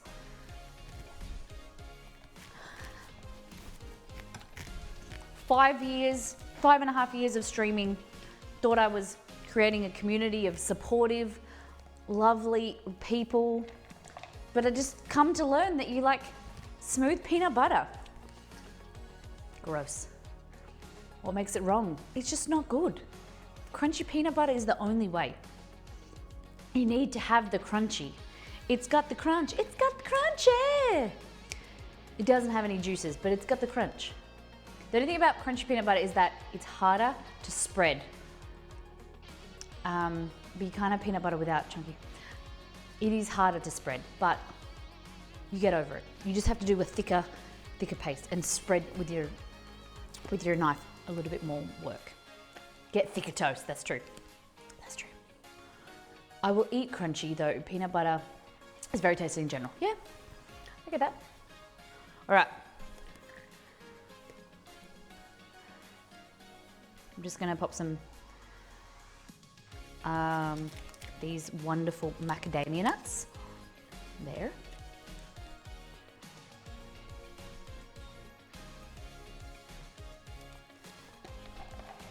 Get thicker toast. Hot knife through peanut butter. Oh. That's what, like, you know when you get like a hot knife and you put it through butter? That is quite a bit of an exciting thing to happen in your life. On the topic of things that you spread on your toast, how many of you like just butter. We'll just have a piece of sliced bread with butter or toast with just bread, with butter. Toast with butter, bread with butter. Because am I in the minority? Sometimes toast with butter is just delicious on maybe a sprinkle of salt. Like stew or bread, soup with buttered bread, or just having just on its own, like a snack of toasted fresh bread. It's my comfort snack, yes, just hits sometimes, it does. What do people say, the cool kids say? It slaps. I think buttered bread slaps hard. Is that what I say? Is that the right thing? Is that the right terminology? I'm just gonna be confident. Yeah, it slaps hard. Perfecto. Just butter when I'm not feeling well. Yes, Skits, yes. Buttered toast and tea is a great snack. Yes. See, you are my people, somewhat. We gotta change your mind on the peanut butter situation. I can overlook that this one time. I like fresh bread with just butter. Salted butter? Please don't tell me you guys like unsalted butter. How many of you use unsalted butter? Please. There's no judgment. I just joke. There's no judgment. Salted butter is the better butter. Unsalted is no good. I have unsalted butter. It was an accident. Yes. I can't eat crunchy peanut butter. Why not? I use unsalted because I bake and add salt into everything. But listen, I bake a lot as well, but I choose to bake with salted butter. Lightly salted butter. But do you then put unsalted butter on your toast and then salt?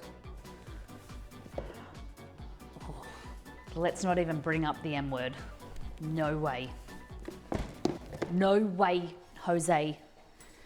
Oh, that makes sense. And Mum Boss Lady, I can understand that.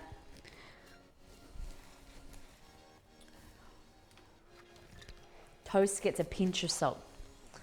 Okay.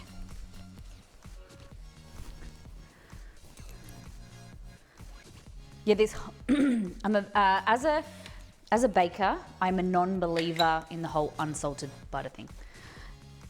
Because as I buy a consistent brand of salted butter. It's lightly salted, because back in the old days, salted butter used to be heavily salted for preservation. But these days it's only lightly salted for flavor. But if you use a consistent brand of butter, you shouldn't really need to add salt. And that's why I write my recipes with salted butter, because I do not buy unsalted butter. But I do write, if you're using unsalted butter, add a teaspoon of salt or whatever. Lurpak, I buy Western Star butter. So it's Australian high fat content butter. Lurpak is nice, but the cost of it, it's not as comparable to Western Star. Use Mainland, okay. All right. Like I said before, if you haven't had cream cheese brownies, that'll change your mind. Change your life, I mean. Can't change your mind if you've never had them. They'll change your life. So all you need to do is get some cream cheese. Like that. Okay, promise me, just a little fun fact, I'll drop on you some knowledge bomb. Do not buy the cream cheese in the tub. The spreadable cream cheese, never buy it to bake or cook with, ever. It's no good, no bueno. Block cream cheese is the only way, because it goes firm when it's refrigerated. That means that you're, on the flip side, if you use tub cream cheese, it has a preservative and it has an additive to keep it soft. So that means that your cheesecake, your baked goods will stay soft. They won't firm up and keep their right structure. So you can't use them, don't use them for cheesecake especially, okay? Don't buy them in general. Spreadable cream cheese, spreadable butter, no bueno. It's no good. I don't know the difference between salted and unsalted butter. I just get a container of butter. To be honest, I never look. Okay.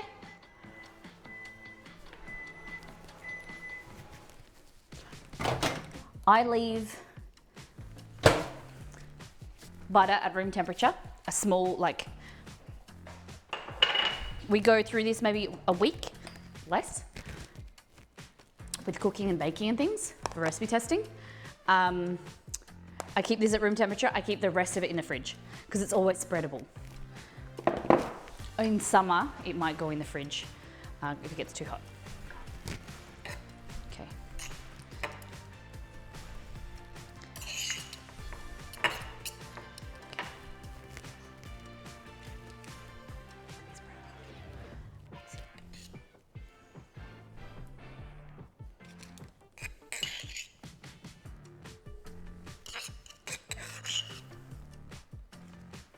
I'm sorry for the scraping noise.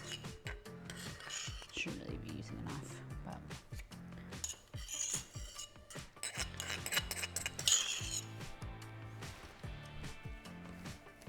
Okay, last but not least, choc chips.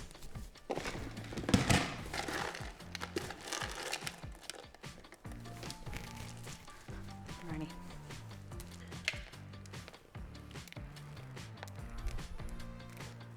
Okay. And let me just grab this.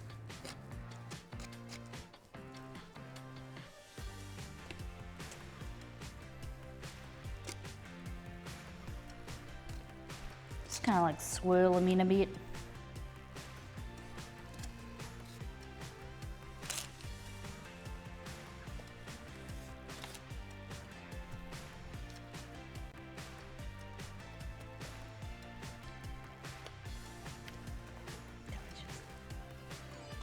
Not very pretty, but wait till they come out.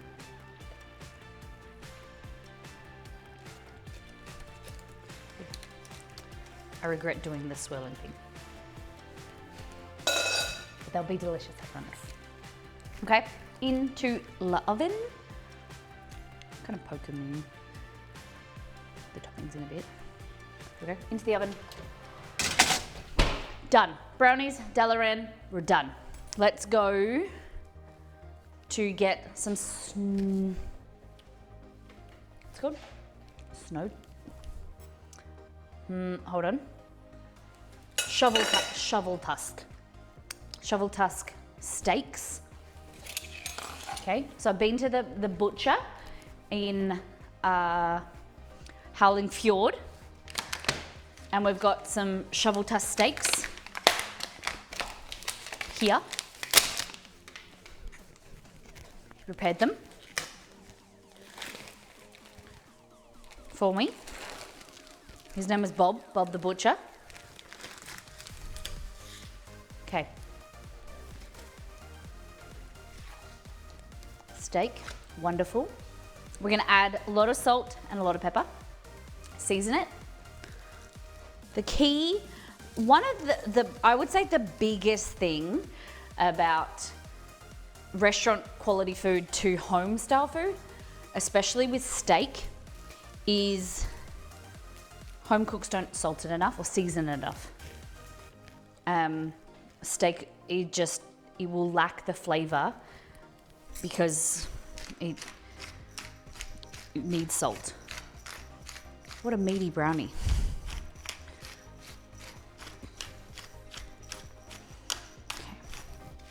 So flavor you can see. I got a lot of rules. Rule number 1, bring snacks. Rule number 2, the mods will tell you, but I don't remember the numbers. ABT, always be tasting, always be salting. What about the caveman? Well, okay, do you want to cook that today? Do you want to cook that today? Or do you want to cook it next week, possibly on the barbecue? I'm up for either.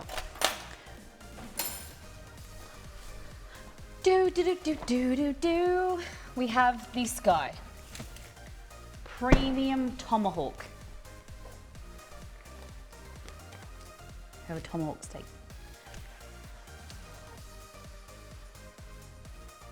Very nice. Premium Parkfield beef tomahawk steak from the Mad Butcher. What do you think?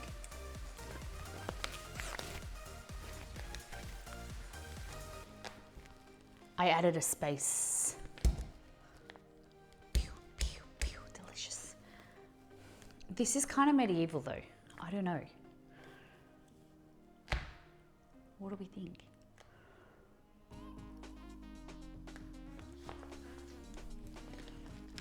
I don't know.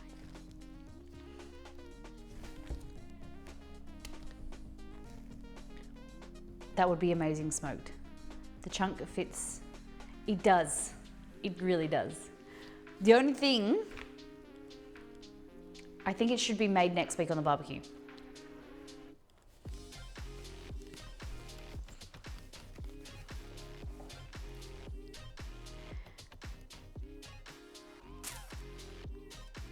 It's really hard.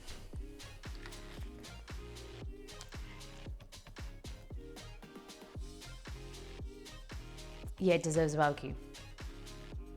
I love you for this channel, Dr. Hanky Panky. Welcome in. It's nice to have you here. All right, we'll do it next week. Change my mind again. I do have a second steak, but the second steak will be for the food photo, so I will only cook one. All right, I have some corn, because you know it's got the juice.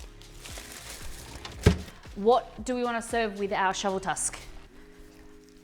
Have you ever had celeriac puree? This is a celeriac. Hey Google, what is a celeriac? On the website thespruceeats.com, they say, celeriac, also known as celery root, turnip-rooted celery, or knob celery, is a large, bumpy, brown vegetable that's harvested in the wintertime.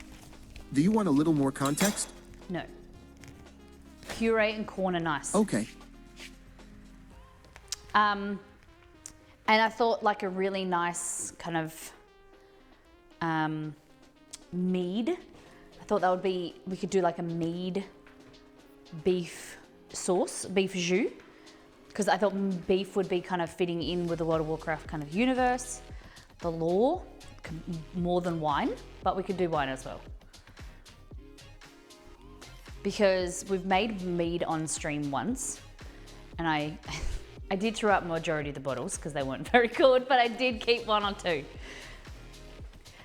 So I thought we'd do like a really nice beef, red wine or beef mead jus for the steak, grilled corn, celeriac puree. And yeah, I don't have any mushrooms left, but I got avocado, red onion, maybe like some grilled onion, roasted onion.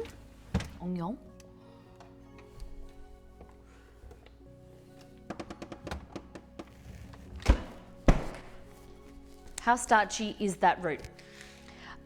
It's kind of like low to medium starch. So I was thinking you can mix it with some mashed potato. We could do mashed potato and celeriac mash. Grill that with the corn like a succotash.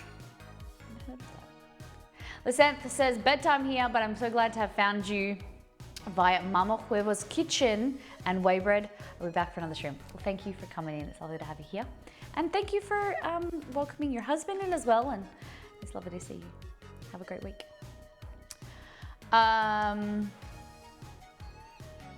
What is a succotash? Succotash? Gotta go. Thanks for the stream. Zandila, welcome in. And thank you for being here. See you guys. Thanks for hanging out. Okay. How about a panis?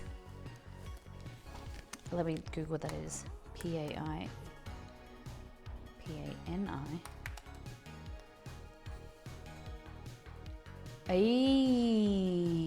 With like polenta?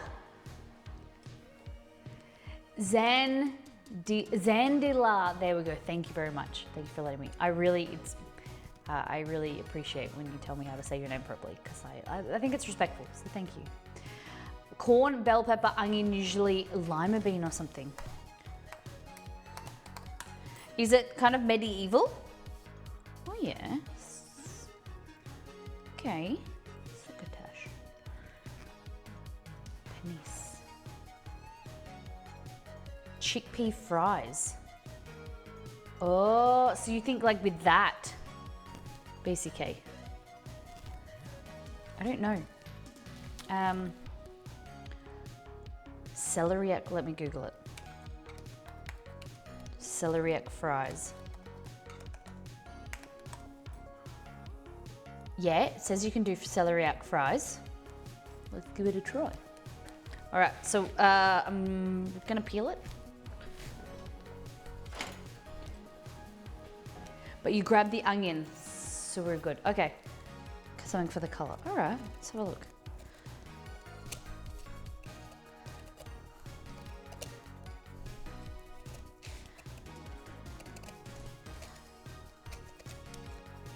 So celeriac is the root of celery. That's what we're learning. It's not very common to find. I've been looking it for years.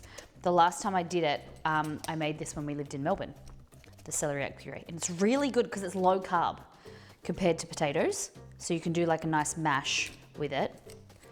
It's more of a puree, like it's thinner, more watery, kind of like cauliflower consistency, if I remember correctly. And it smells like celery. But it's like a different texture. It's crazy. Okay. Brownies, looking good. Hey Google, set timer for 10 minutes. 10 minutes. Starting now. So the thing about brownies is that you don't want to rely on just underbaking them. You want them to be fudgy and have good richness on their own. You just don't want to create an undercooked chocolate cake. So that's what the texture I'm trying to create. A lot of people just make like a cake style recipe, but they'll use like half a cup or a small amount of flour just to keep it the texture. And it's, I don't know, it's just not for me. It turns out to be really, really sweet and doesn't have a lot of structure. And it's basically like you're eating cold, like solidified ganache. So I want to find a brownie that is chewy, that is fudgy, a little bit like crunchy on the outside. And so I get really excited, but like this recipe that I made last time, I said to Exceed it was the best brownie recipe I've ever made, like the best iteration, but I need to do that consistently to then put it on the website to make sure you guys get success and you guys like it too.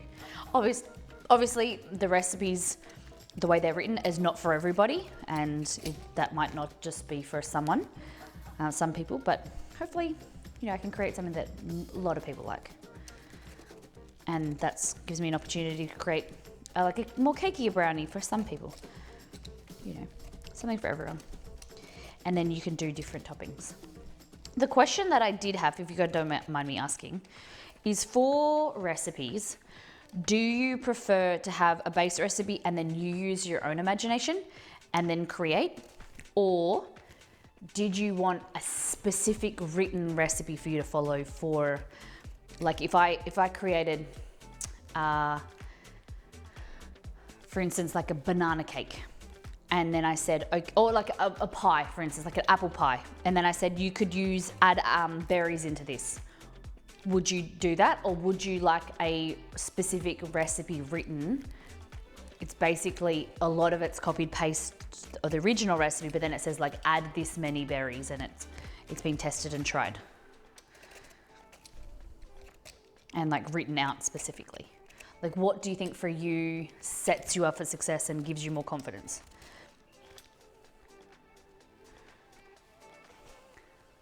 To be honest, I have no idea what it is. Oh, I use my... You do use your own imagination?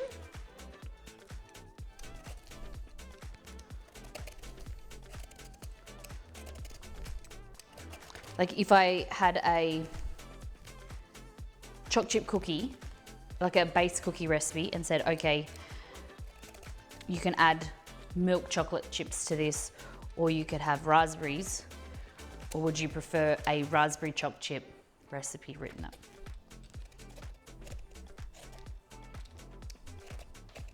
Okay, it's taking a long time to peel.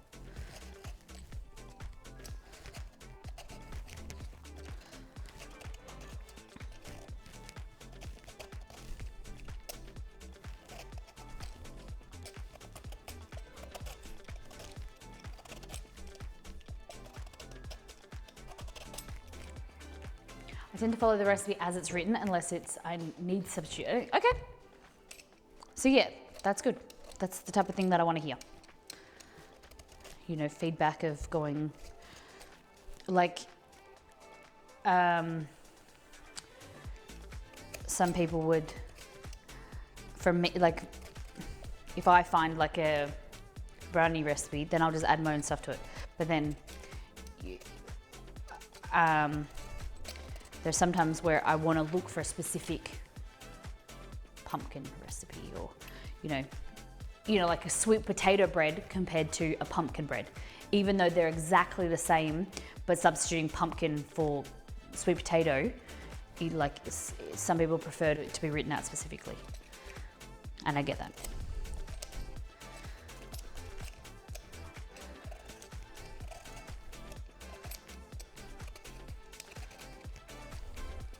Beautiful. I guess if I was wanting a raspberry choc chip, I'd search for that versus choc chip cookie. Yeah.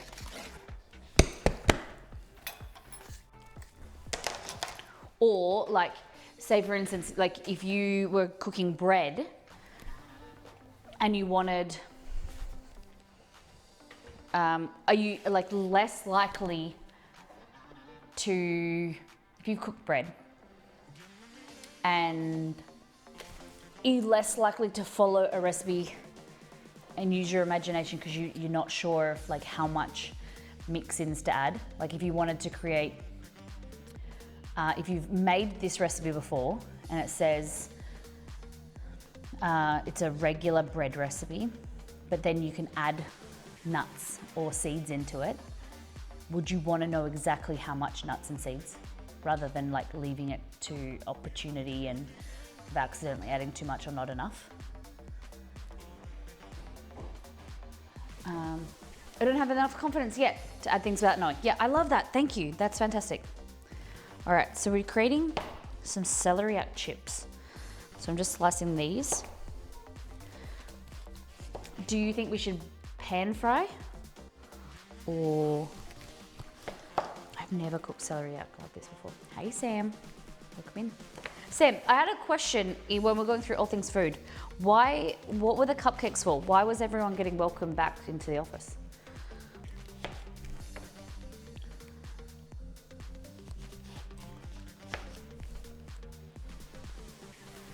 Why have people been away from the office? Even when I watch you, I adjust things to take into account moisture texture. You adjust things to take into account moisture texture. That's what I think is super important. Yes, and I'm trying to put into words of like how to explain how to do that, because that's something that I need to get better at, of writing the recipe and like giving those descriptors of like, okay, this should look like this. If it's not, then you need to add more water, and trying to, because I do it without thinking, and I want my recipes to be able to be easily replicatable, and teaching you guys also what to look for.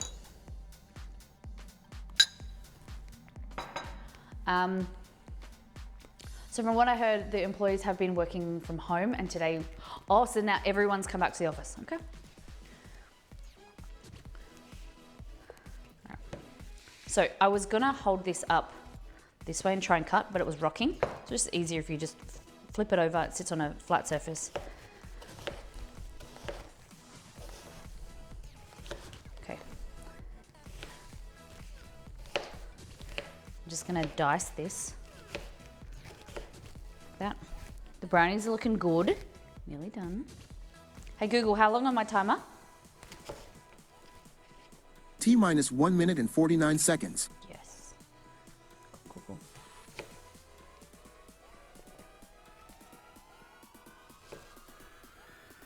Yeah, it's good. And Sam, you said you're working, you got a second job? Are you still at Woolworths?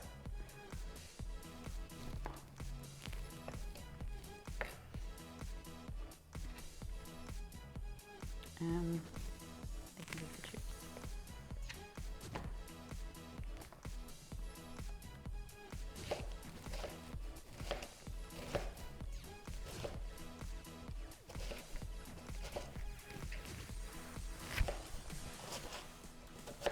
Okay. Well, this is my second job now that I'm. Oh, you're casual there. How long at? Is that FedEx? How long? Is that a new thing? Is that a new change? Okay. So. Oh, okay. You're casual. Okay, sorry, I read that wrong. I thought you were casual at FedEx. Nice. Are you taking many shifts at Woolies? Okay, that's celeriac. We're gonna add 1 potato, I think. What do you think, Jess? 1 potato? Oh, that means I'm gonna have to peel it. Let's go 2. 1 potato, 2 potato, 3 potato, 4. Okay, so this is a question that came up in Discord a while ago. So potatoes, this is, stop. This is 100% fine. You just break these off or peel them off or whatever, as long as your potato is still very firm, okay? So the potato is still very firm. It just gets these spores, no problem. Just break them off. The wuckers.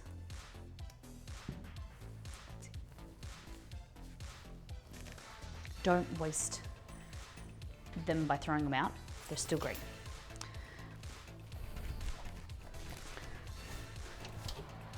Ooh, they look so good. All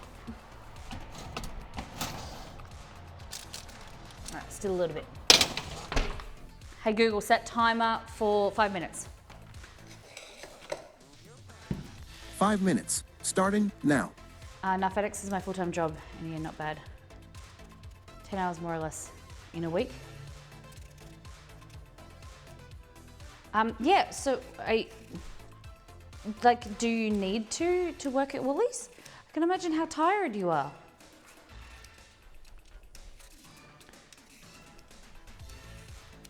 Cool thing. All right.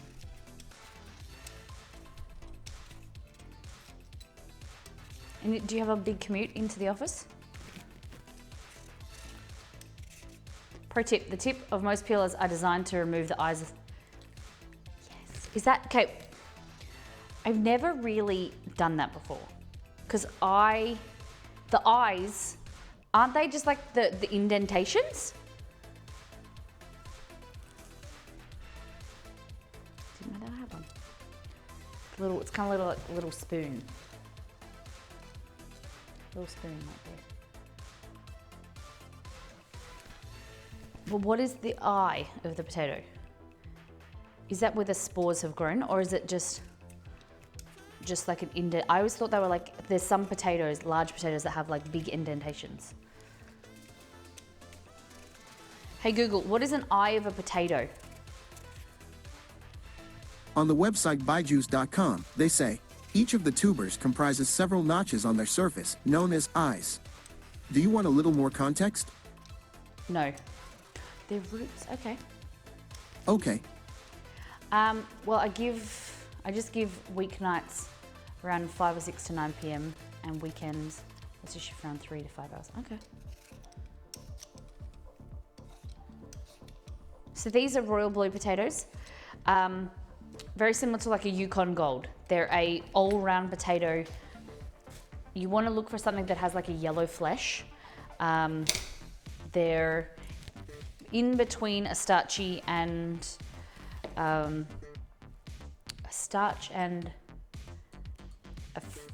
forget the other one. There's a start. There's a starch and the other side of the. Damn. It's an all-round potato. Basically, it's in the middle. They're great for everything. Mashed potatoes, frying. They're so good. So good. They're really flavorful. For chips, roasting, they're amazing. I sharpen my knives and I'm impressed with them. Okay. Similar size to the celeriac. These are just gonna add a little bit of extra starch. Oh my God, my Google Assistant responding. Yes, right. That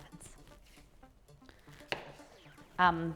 Wait till I turn on your Christmas lights or home automation. Do you have a thermostat?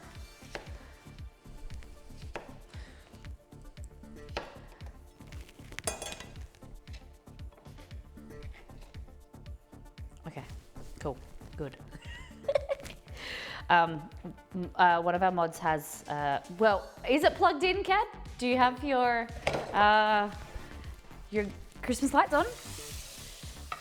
He got to the stage where he had to wear headphones. Okay, so fill it up with water.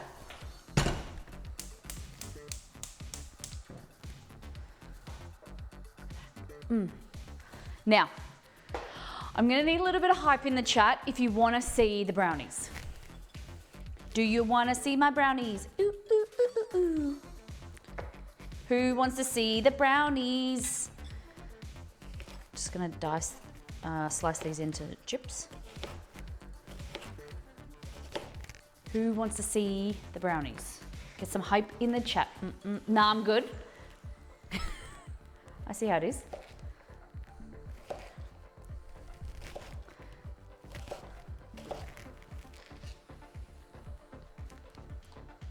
Who wants to see the brownies?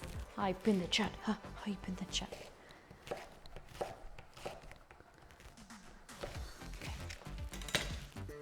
I look so good though. I can't eat them. I'm gonna be giving them to probably Belgor. Okay, ready? Okay, ready. Oh my God, they look so good.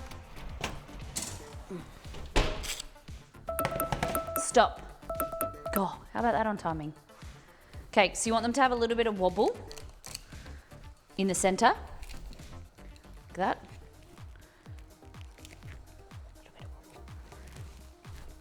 Might need a little bit more cooking, let's just see. Yeah. Should need a little bit more cooking. Just a tad.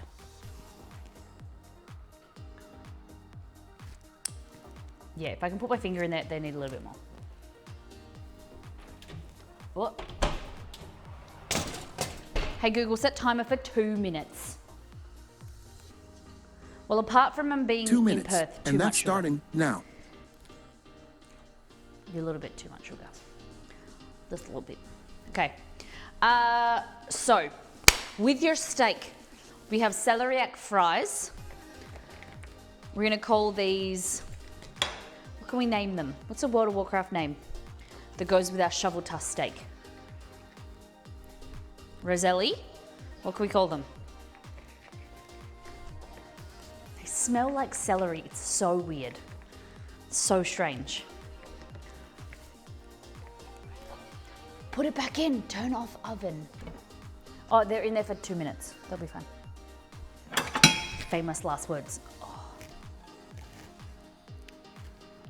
Sorry, I was too excited. Finally. Oh my God, you got in. Okay, what should we call the fries? We need a World of Warcraft themed name for our fries.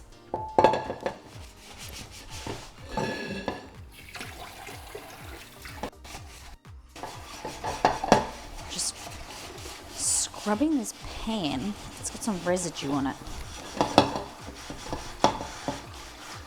Our shovel tusk steak needs, it's gonna go with some fries, but we need to name them, guys. Who can think of something?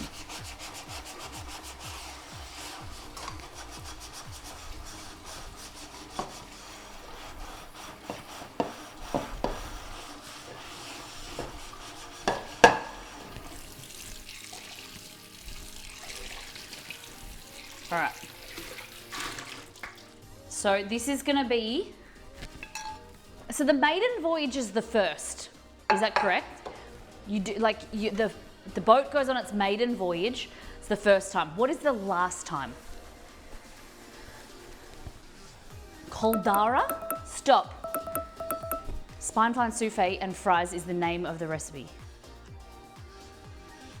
Looking at my professions in cooking, there are fries as one of the items. Spine-fine? Okay. Caldara? Do a light blanch, roll in cornstarch, pan fry. So this is looking like it is the last voyage for this fry pan. It's getting a bit sad.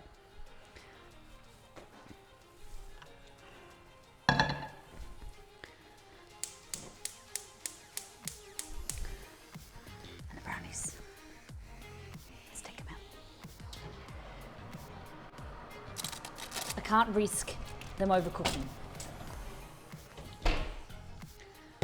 So I'll keep the fudge. Mms in the chat. Mms in the chat.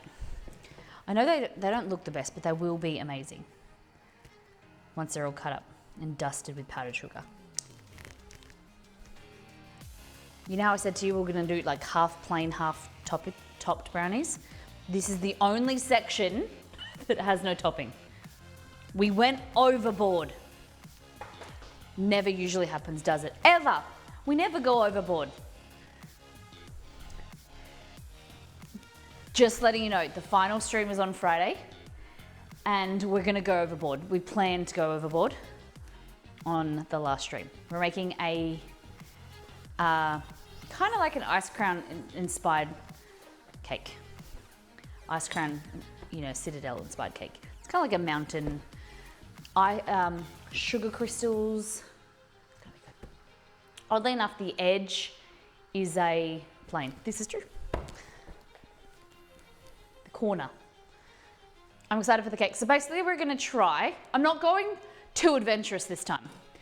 I really wanted to find like a little Frostborn or like a little Arthas figurine to go on the cake, but I can't find anything that's not this big, silver, the statue, $1,000.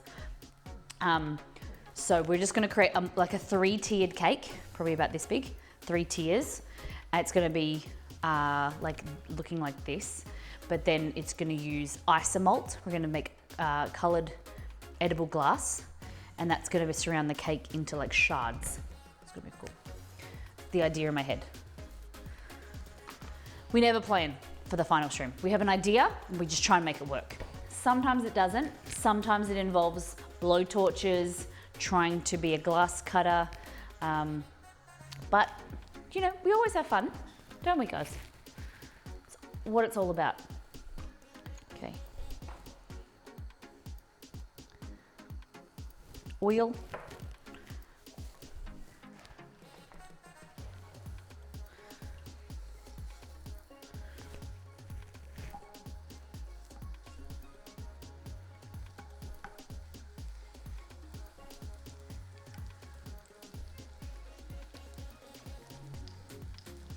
This is celeriac, so it's a celery root.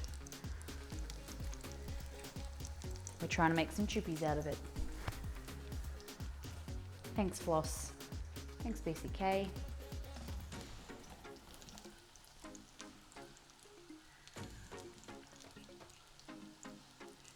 And we'll do some grilled corn, hey? I'm still dreaming of that street corn dip.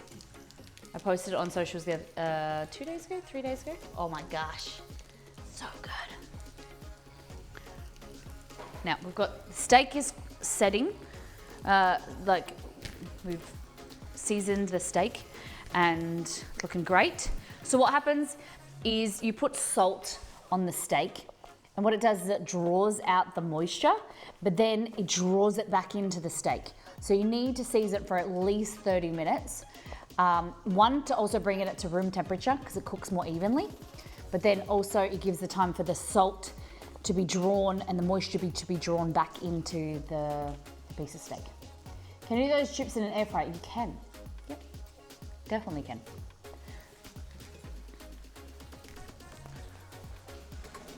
Do you think we should? We'll pan fry them a bit and then we'll put them in the air fryer. We haven't used the air fryer on stream for a while.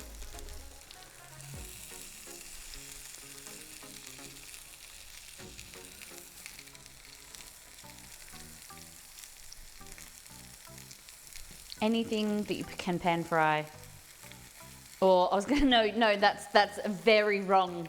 I was gonna say anything you could pan fry, you can air fry. That's wrong. You cannot really air fry an omelette. Hey Zakat, welcome in. How you been?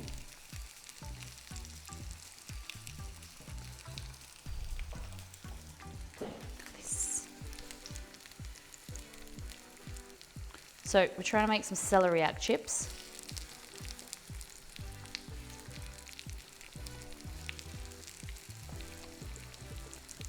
And we've got some mash, so potatoes and some celeriac.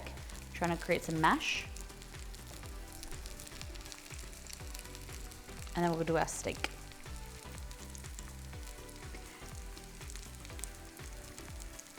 Mr. L.R. Jones, welcome in.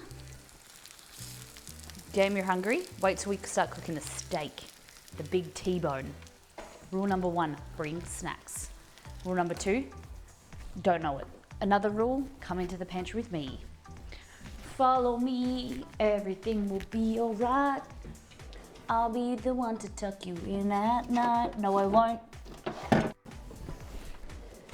Okay, air fryer, let's go. Welcome to the side of my head.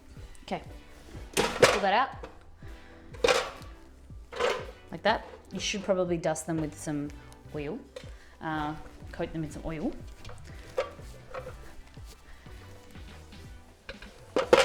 I use an air fryer and Instant Pot. Oh, some are fabulous.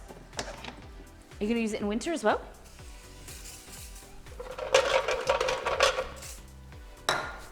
We might do. Steal 1 or 2 of these. All right, like I said, I've never done this before. I don't know how it's going to turn out. They might be too starchy. Not enough, well, not starchy enough, maybe. Pantry. Welcome in. Okay, on air fryer for maybe 5 minutes. Repost. Back to the subject of brownies. I posted a recipe for a layered brownie. You get a kick out. The base is pretty fudgy. Okay. One of the reasons I'm going to give away a lot of these brownies is a recipe testing it's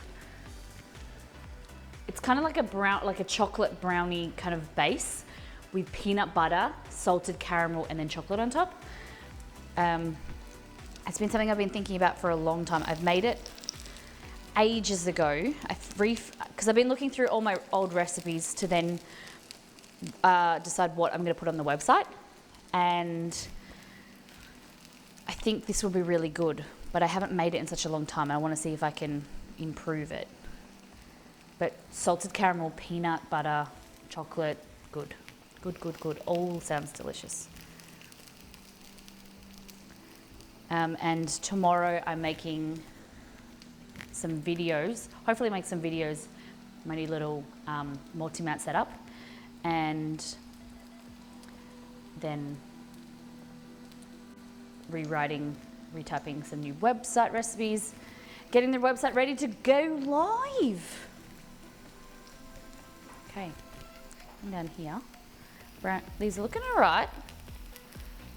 They kind of like, the texture reminds me kind of like apple. Like they're a bit flimsy. It's like,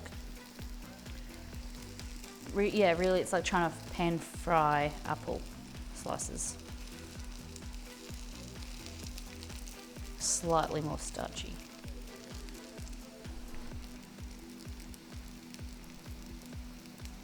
I don't know to tell how they're done. Okay. Might use the oven sometimes in winter, bake larger things, and the house is cooler. Yeah, okay. Okay, I need to eat something apart from air. Back in 2, no worries. See, they're like slightly soft.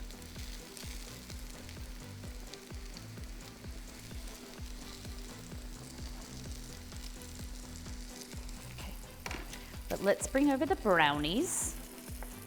And we'll try not to burn your fingers. Okay, I'm impressed that I did that. Look at that, see? They're still soft in the middle, firmer here. So you'll find that anytime, especially like this side, anytime you have toppings or mix-ins, it'll cook slower. So especially the raspberries because of the water content. But when you let it solidify and cool down, it'll firm up, okay? But this side is a lot firmer. So what we want to do is go like that. Oh, God, that is hot. The pan is hot. Repeat, the pan is hot. Look at this. Look at those edge pieces for all you edgies. Look at that. Damn. What do you think? Are you ready? Let's go this way.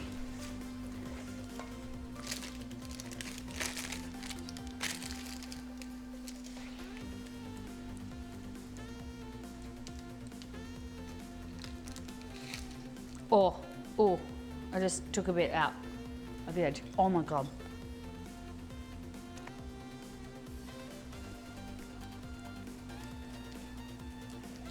Oh my goodness.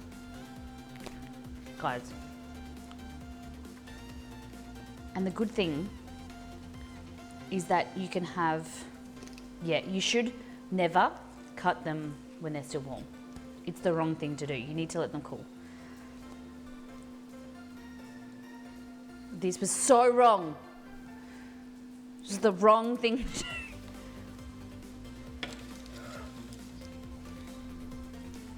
But it looks so right. Look at this. Look at that, crispy on the top. Look at that. Look at that. Clean off Kit Kats. Not true, because it's still warm and it's still gooey. It needs to be cold, cooler. But in most countries, yes. It's when you like drag it out. But yeah, the more stuff stuck onto there, it'll rip it up. Okay. Oh my God. This side's firmer, so let's just continue to cut. Ready?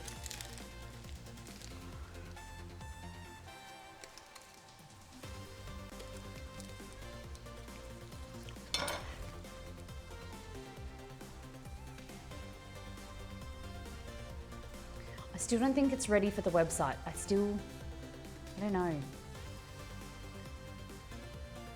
I don't know. I'm just gonna figure out what it looks like when it's cool. Oh, it's so good though.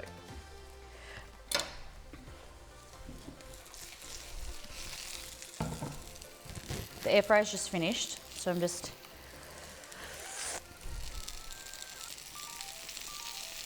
okay. I think we're gonna need to get a testing team. I said it on stream the other day. After I finished stream, I was like, I wasn't sure, but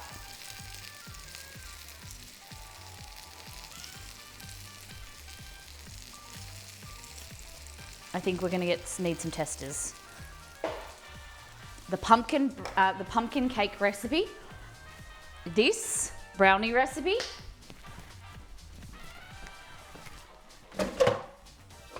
Putting this in for another 5 minutes.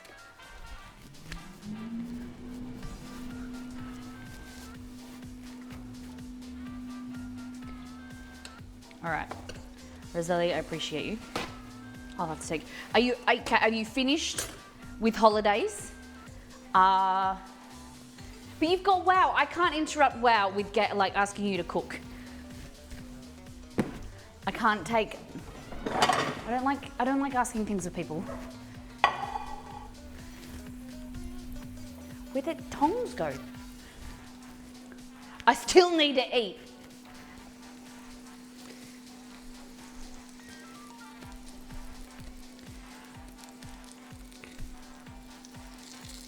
Do you have a ricer in your kitchen arsenal? I do. It's not the greatest though, but yes, I do.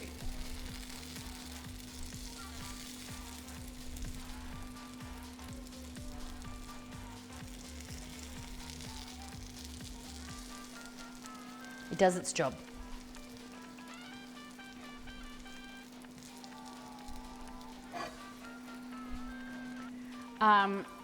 This way I don't have to order out as much if I cook. You save. Oh, I see how it is. I see how it is. So this is justification, Roselli. She's trying to convince me.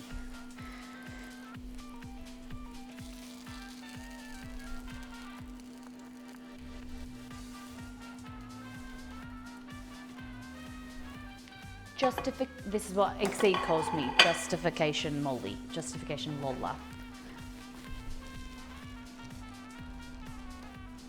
Okay, where's that salt? Staria, it's Miss Molly Makes. But thank you. Thank you.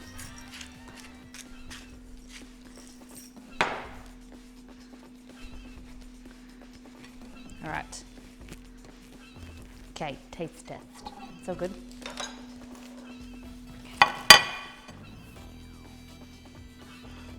Let's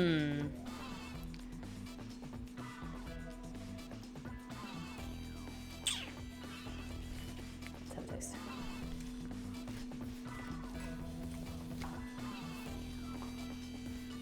Not too bad. They're like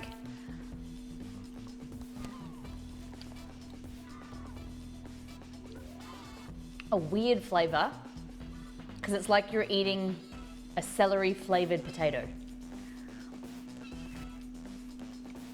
I'm not angry about it. They're like a low carb potato with celery flavor. But then it's not bad. It's celeriac chips.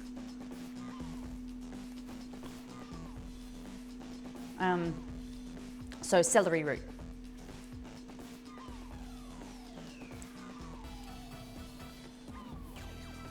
Not too bad.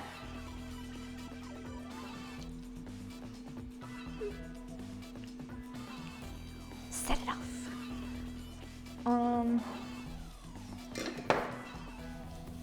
BCK, were you suggesting we put the mash through the ricer? Was that your suggestion?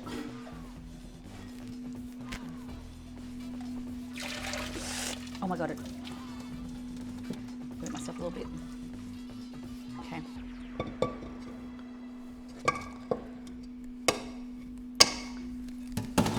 Yeah.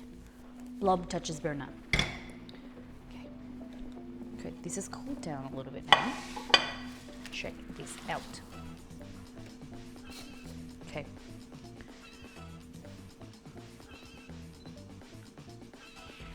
What do you think? Nice top. Oh, this one's probably a bit better to show you. So this is what your regular brownie would look like. I love that top.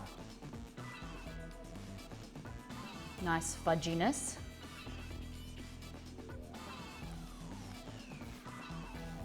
But we had to cook this a little bit more to then make sure that this side was cooked. So let's try this side now.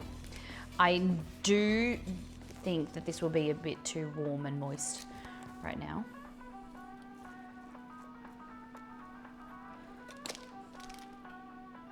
Yeah, see. We can still try. Yeah, it's still a little bit warm.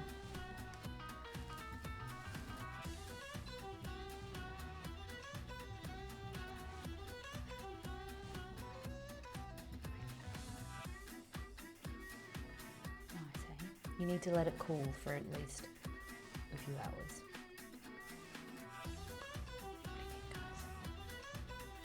Would you rate this brownie? How would you rate this brownie?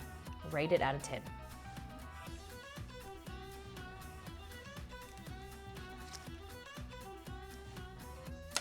Like, does this kind of look like a brownie that you would like to make in your own home?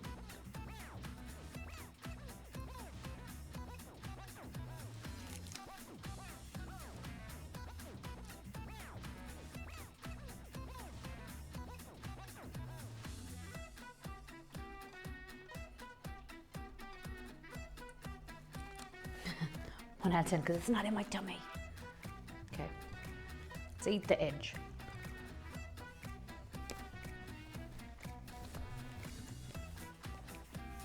Pretty good.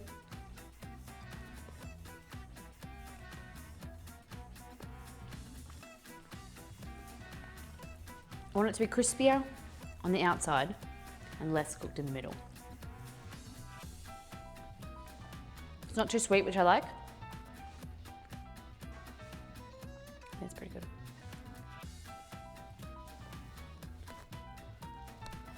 I think it's a little bit too cakey. I think we need less flour. Cream cheese brownie, best.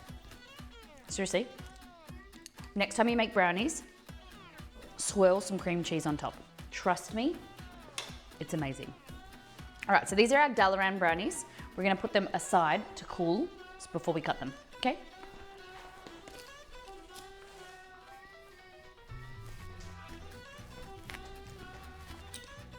Put your dirty knife away.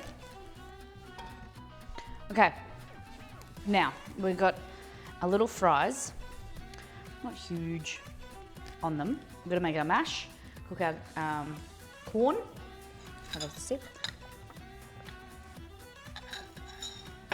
Thank you for your ratings. Blitz says 9, Starry says 11, JJ says 1 because they're not in my tummy. I think I would eat the whole thing. That's way dangerous. I like it. Flossie says 10. Zyko, 3 thumbs up. Corn, it's got the juice. It's got the juices. That it does. Okay. Do you want to cook the steak in cast iron? I think that's what we're eating. 10 and would eat it now. Okay. If you're in Discord and you would like to cook and test a recipe for me, please let me know in Discord. In general or all things food. If you would be open to testing some recipes for the website. 4 of 5 corns. Tenacious potato, thank you. Cast iron, no question. Good man, good man. Okay, we need to mash that. I wonder, nah, I don't think that would work. I was thinking, I wonder if this KitchenAid, you could put this through. All right. This is a KitchenAid attachment, right? And it's got a plunger and you attach like a grating attachment. Do you think that would mash my potato?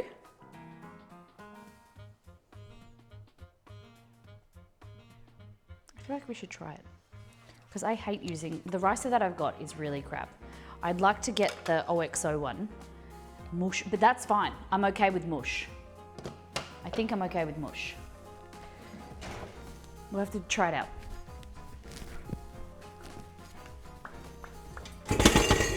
We won't know until we try. See, that's top of my energy. I'm experimenting kind of now. And if I can experiment, then you guys won't have to. Okay, so goes there. Plug it. Let's plug it in here. A bit easier.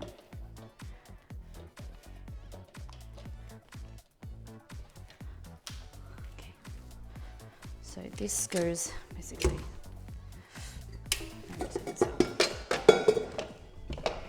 piece goes in here.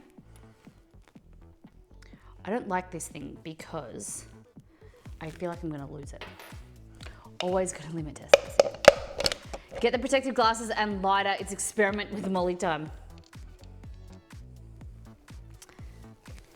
Okay. Okay.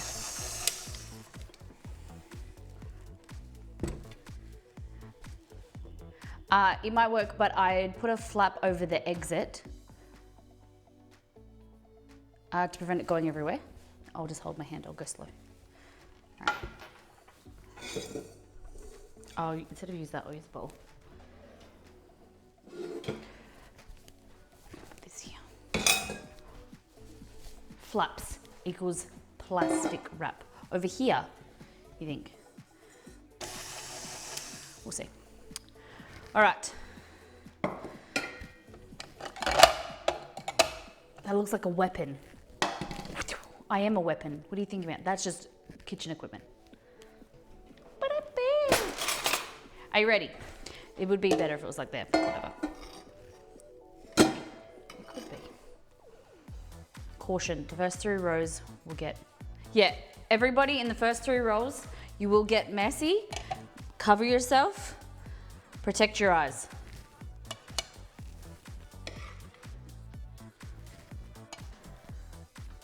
Okay. Spoon sucks. Food, fun, fumbles, and experiments. So we're gonna rename ourselves.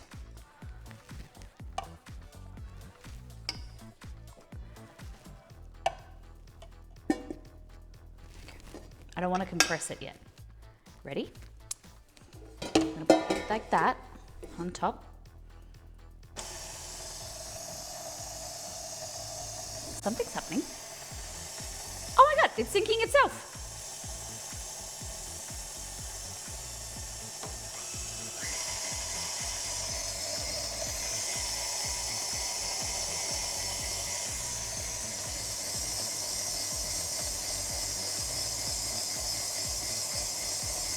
Oh my God. It's turning into shreds. Oh my God. Try not to compress it too much because I don't want it to turn into mash. Well, it could turn into mash, I don't really care.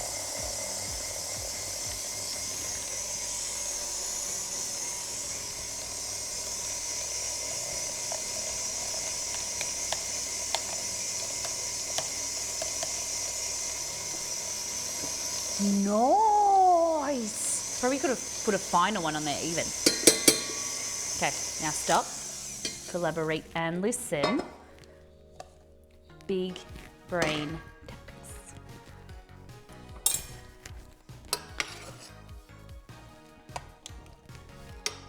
It does take a lot more time than a rasa, but we'll just get better at it.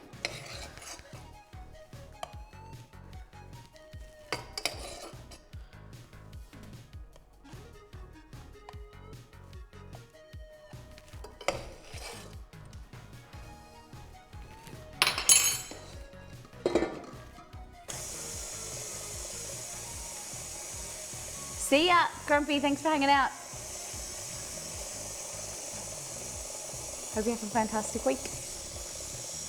I forgot to read the message, the other half of your message. I need to see that before. I just remembered about it, that I didn't. Your routine.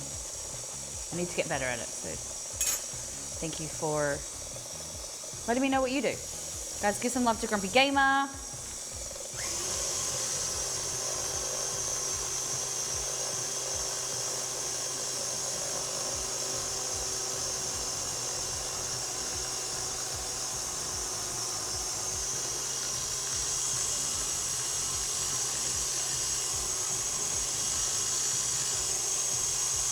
Just doing this, but thanks.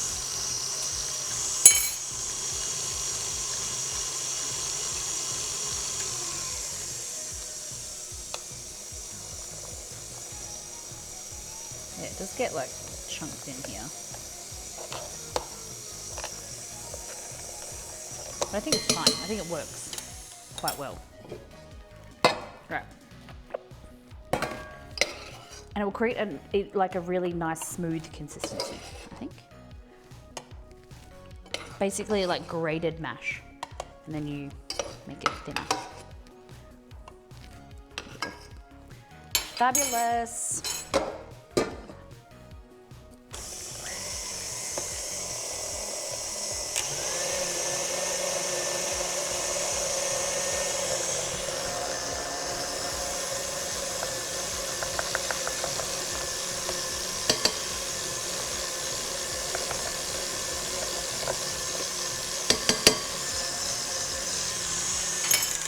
Cool. All right, now we unhook this. There we go. Take that out. And we're gonna unclick this. And I expect there's a little bit that's not mashed, but that's fine. And this is dishwasher safe. So it'll be a lot easier to clean than the ricer too. I don't know though. I think the ricer would be a lot easier, quicker.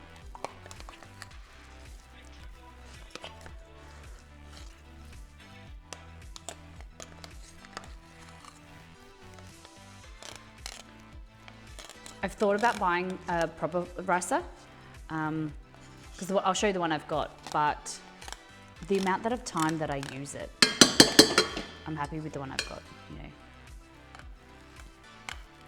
It's so, and this is what like I talk about in First Things First, and like people that are beginning to cook, there's always this,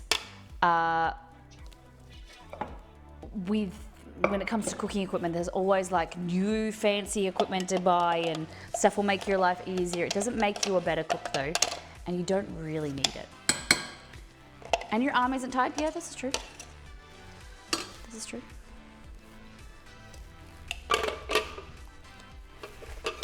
Get rid of that. Bang.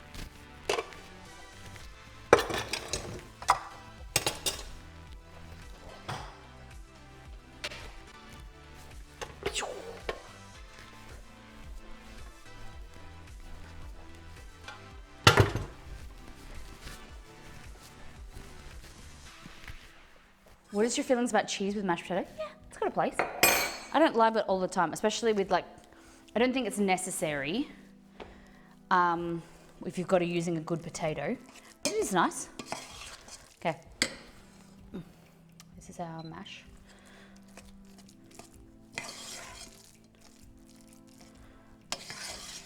Pretty good. It needs, what does it need, chat? It needs salt and pepper. Salt, some peps, maybe even some butt.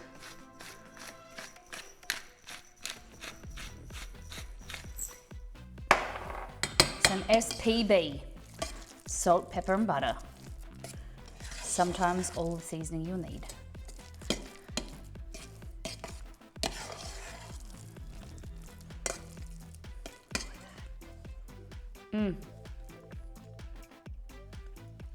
Oh, that's pretty good.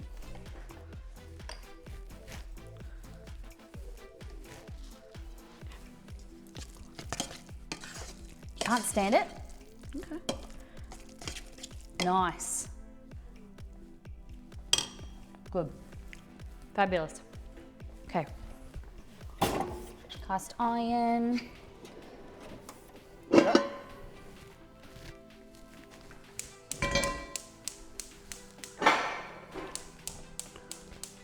Cook our sweet corn in this one. But you know what I'm gonna do? Something a little different, because I like different. And I'm no basic girl, you know? And we aren't a basic community. Corn. And now, because I have sharp knives, maybe I can do this better than I did when I first attempted it, because I couldn't do it then. Let's get ready to corn. All right, what you want to do, like this, cut your corn in half. I don't know how people do this and they make it look so easy. cutting the corn in half because I can't do it and it hurts. That's gonna really hurt me for a few days. Oh my God, that really hurt.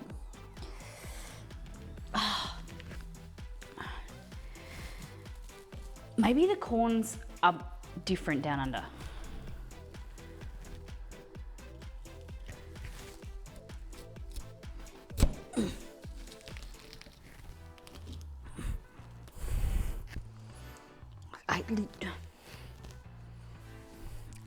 That really hurt.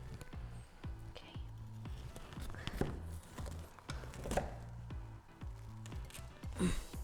Okay. We got halfway through. Oh, man. Towel over the back side of the knife, Molly. Sorry, rookie mistake. Okay, like that.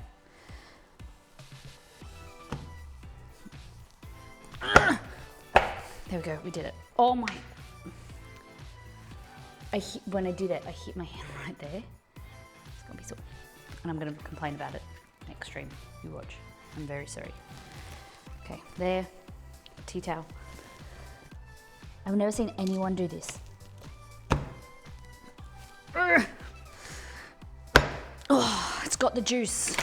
It's got the force. All right, we did it. No, that was hard.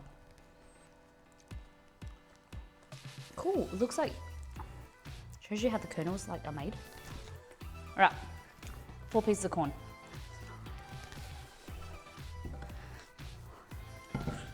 Now we're gonna add some seasoning to the corn.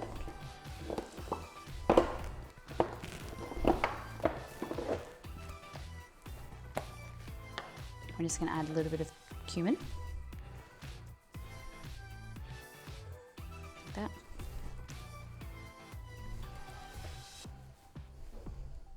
I forget what they call these, corn something? Corn ribs? That's it, corn ribs. A little bit of paprika. Is it the same hand you had the surgery on that? Yeah, it is. That was my wrist.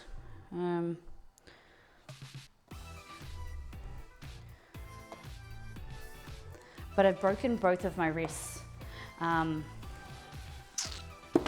have hypermobility, and so my joints are like hyper flexible, and so it creates like soreness. Okay. All right. You guys ready?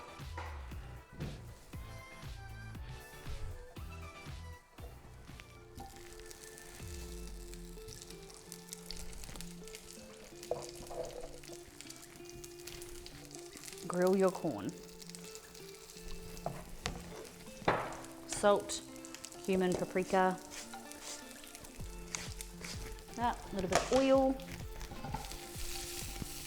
You could air fry these or oven fry them, oven bake them as well if you want.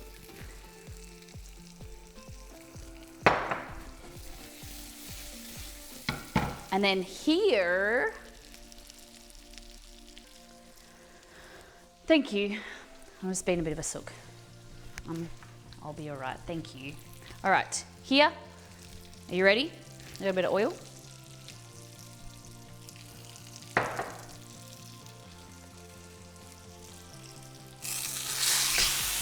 Ooh.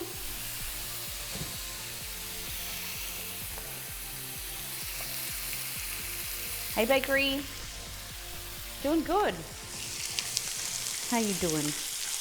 I thought I seasoned this on both sides. Turns out I didn't.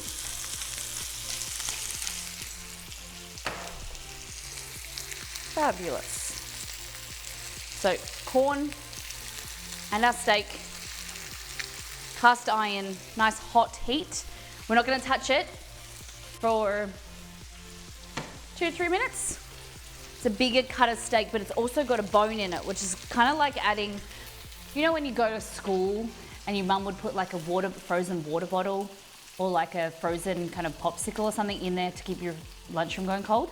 Keep from warming up. That's what bone does in meat. It insulates it, so it keeps it cooler in the interior. So what we want to do is we need to cook it for a little bit longer. Okay.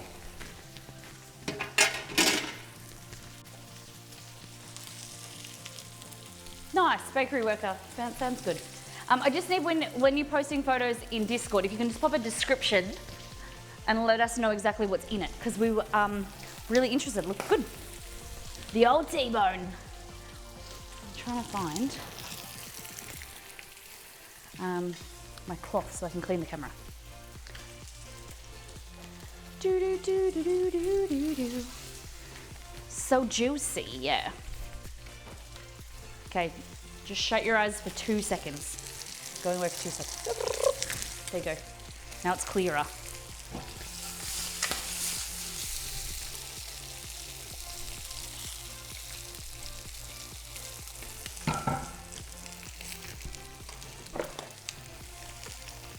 I have tongs somewhere that I've put in a very special place, chat.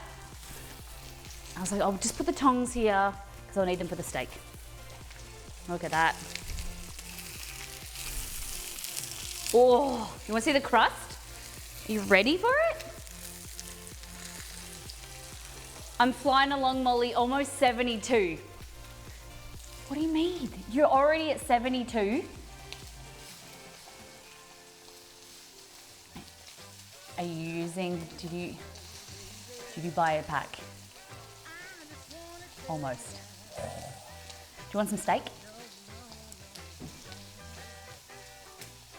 Nice to see you. No, I've got DJ. Is he at a mum's house? All right, ready? Belgore's here. Look at that. Oh my God, it doesn't look the WoW Bible.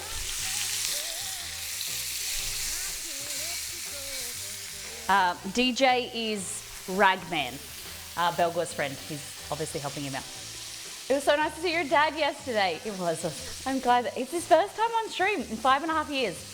He only usually comes up from the farm, or we see him on weekends. So it was really nice to see him. Glad that you guys could meet him.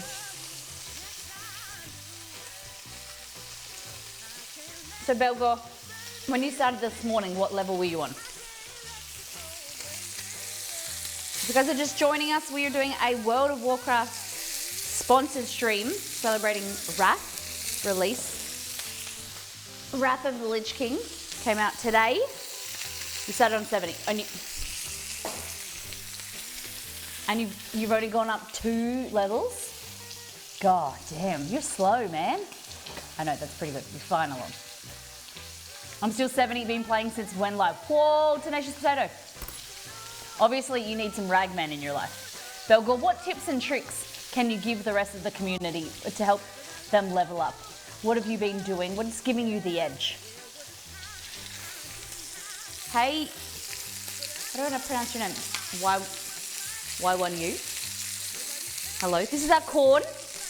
It's got the juice. Ouch. And the juice just popped on me. Nice. Steak. Good.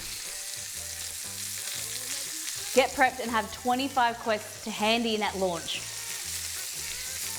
That's a bit cheating, isn't it? What about the people that just loaded in for the first time?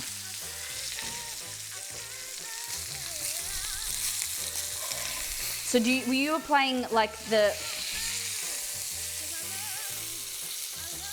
Yiyu for short, whichever is easiest for you. Thank you. Yiyu, I appreciate it. All right, so we're just turning the fat and we're just grilling up the side to then cook off this edge. I should have turned my exhaust fan on. I don't have an assistant. Give me 2 seconds. Smoky. It's getting smoky. It's lovely to have you here. Are you a fan of World of Warcraft? It's launch day. Everyone's getting hyped. Shut your eyes. Is it better? There you go. Nice. Look at that. Guys. This is a chunky T-bone.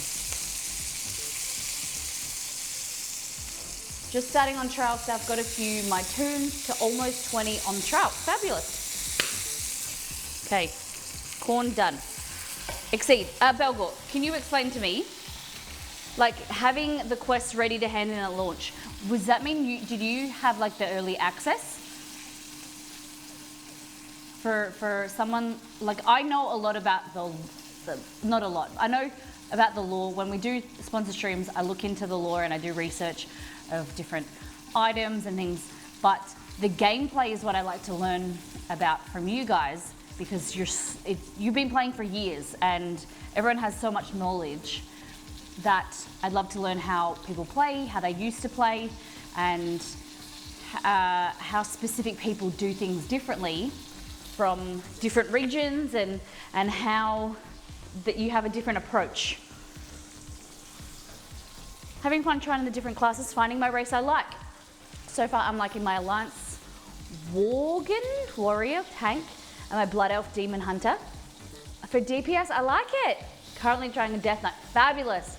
I've heard that when the Death Knight came out, everyone went crazy. My brother, not Belgor, the other one, Striker, he said that Wrath was his favorite expansion and that he loved it when he got to play Death Knight. So I'm excited for you. Well, people are dungeon grinding to level. It's faster, but you don't get reputation. Okay. Yeah, I also just recently started in the trial a few days ago. And have you played WoW previously?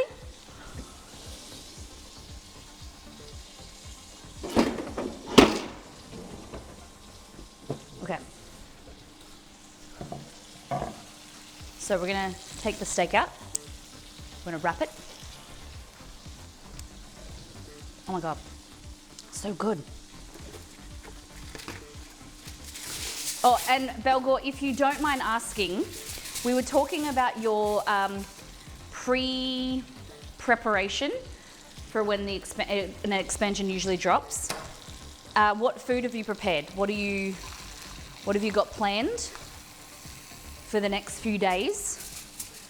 A steak. Make sure you keep this here. Turn the heat off, and we're gonna make our sauce from that. Cool. This is the steak. Looks minuscule at the moment. It is quite hard. That is my hand, and it is bigger than my hand. It's quite large. I made a massive curry, no bolognese or lasagna this time. I was telling them about your multi-day bolognese. Mashed potato, nice. Royal blue potatoes, always. I once tried back at the 5-year anniversary. Okay, also trial was never really got into. Got a mate who's played quite a lot of WoW, and he's the reason I'm playing. Fantastic, you get to do it together.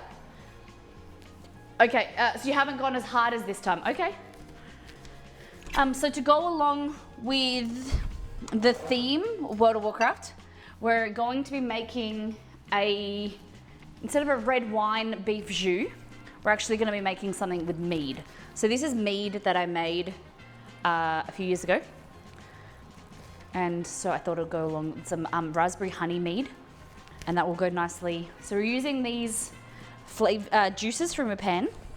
We're going to add in some beef stock powder. Like this.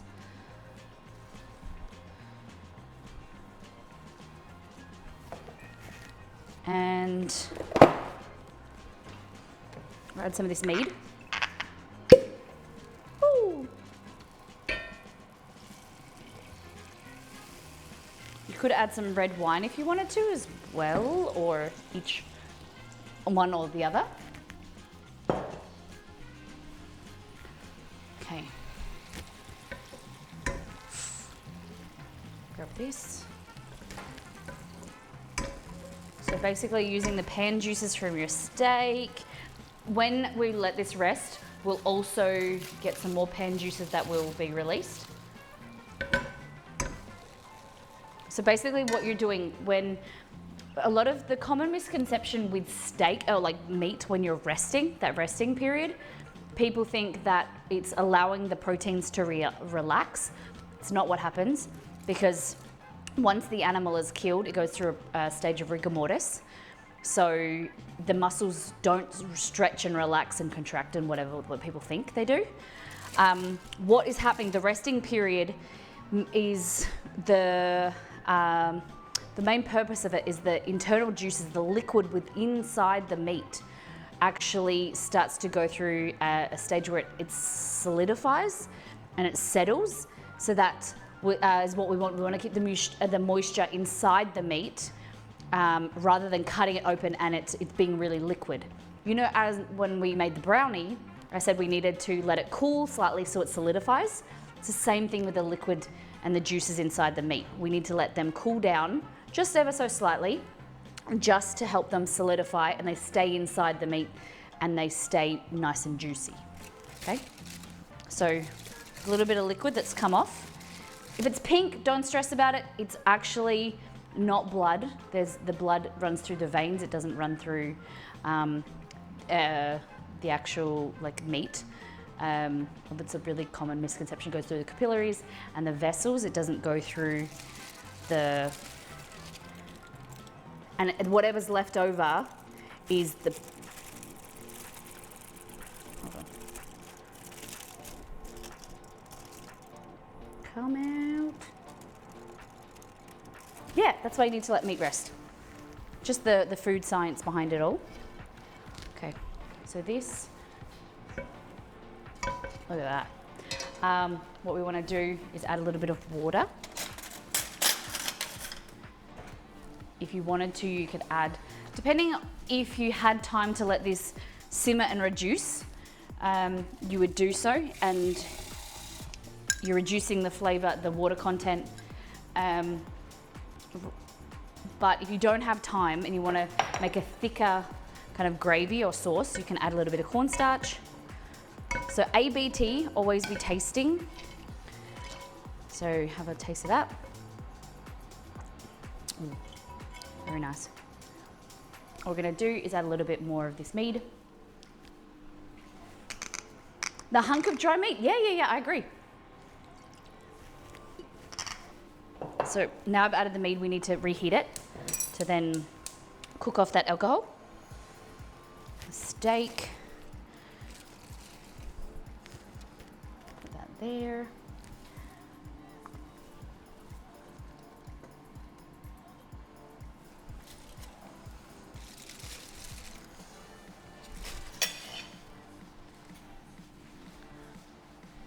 All right, we'll get our corn.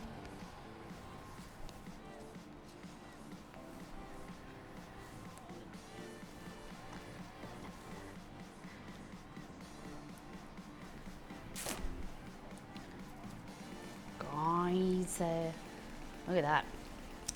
Steak, sauce. I'm gonna get some corn flour, just a little bit. See how we go. I don't know if I'll add it, but I do want to add some pepper.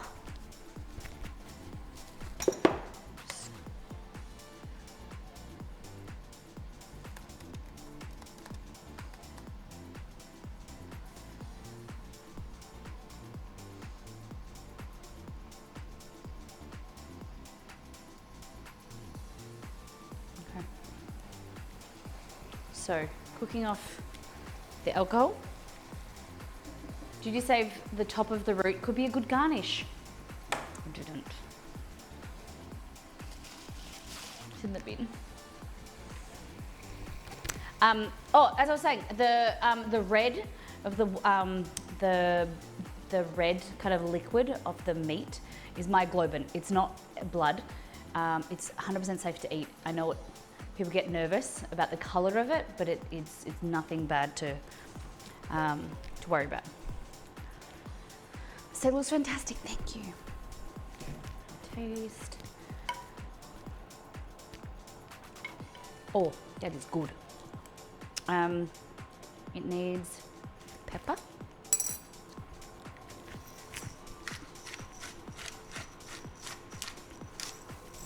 We need some greenery. I didn't add the onion.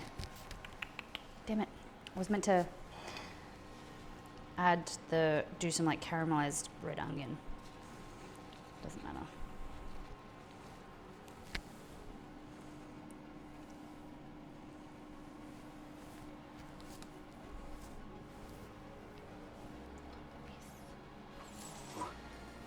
Shovel tusk steak. And we're gonna add our gravy. Uno momento. What else could we add on there to add some color, guys? What do you think?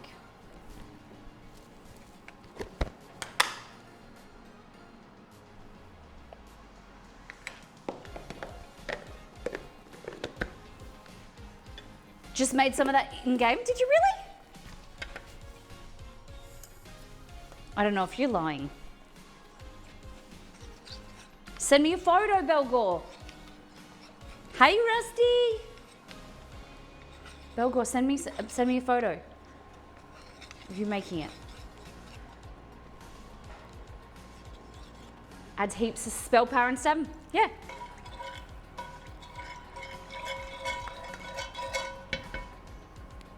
The fat on the steak looks so good.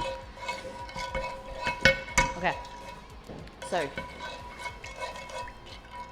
look at this.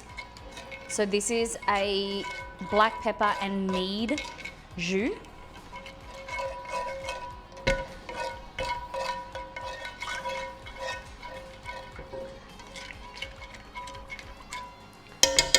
So I was going to do red wine. I thought, do something a little bit different. Mead in the game. There is obviously red wine.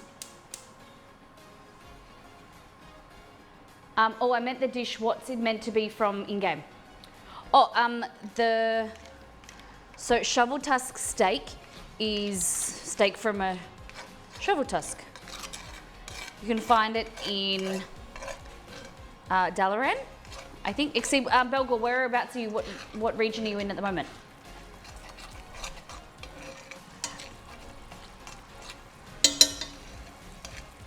So sweetness from some raspberry mead, just slight sweetness. Oh God, it's so good. The thing that Belgor taught me is when you're making like a gravy like this, you always finish it with a little bit of butter.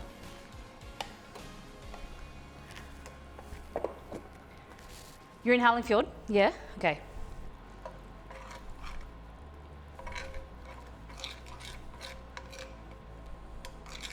So how long do you expect from the last time you played Wrath? How long did it take you to get to Ice Crown Citadel and to finish?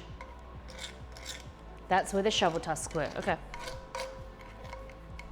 So we're doing the brownie from Dalaran and then the shovel tusks from Howling Fjord.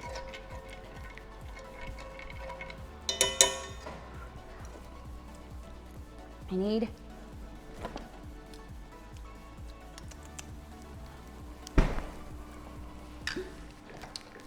Ice Crown is 79, but how long did it take you last time to get there?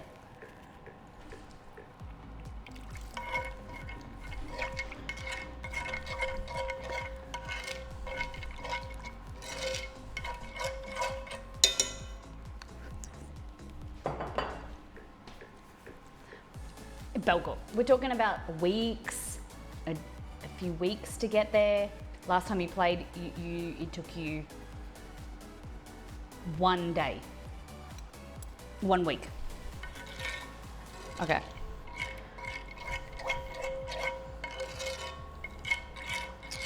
And how long did it take you to get max level?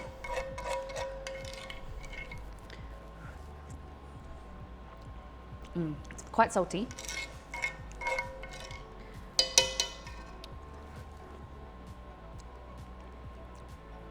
Takes you 2 days to get max level.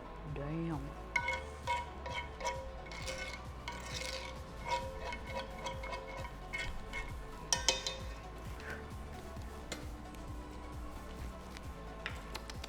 Russ. Thank you for gifting to my brother Belgor. Thank you very much. And I heard the new thing is, I don't know if it's as of today, because it didn't happen yesterday, that gifted subs get 25% off, which is amazing. Should have been like that for the start, but okay.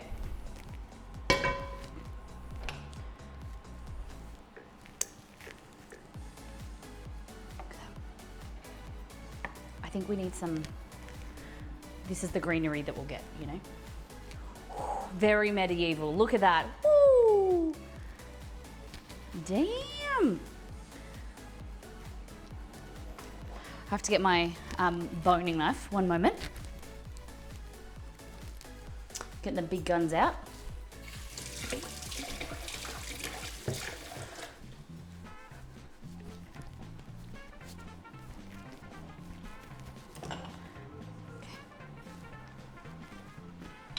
And we got mash as well. Look at that greenery. Damn. Belgo, I bet your shovel tusk steaks didn't look as good as this, right? No way, Jose. Nope.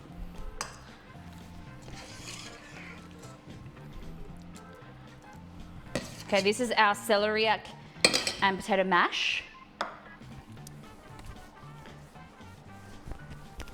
But it was quicker to make. True that. Okay. So what we're gonna do is we're gonna pretend that we are, is this, no, that's mushroom, this one. We're gonna be Salt Bay. Got our oak smoked salt. Ooh. Like that.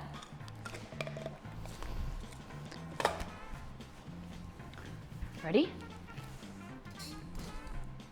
Hopefully I can do this right. Might need to go up a little bit, like that. Okay, ready? He does this thing where he taps his knife. See, it's not high enough.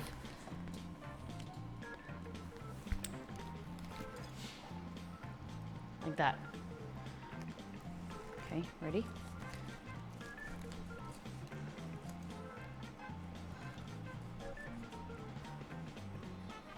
I've gone too far. I'm looking in the, oh, there we go. To the side, and then he taps his knife, and then you go down the other side, like this.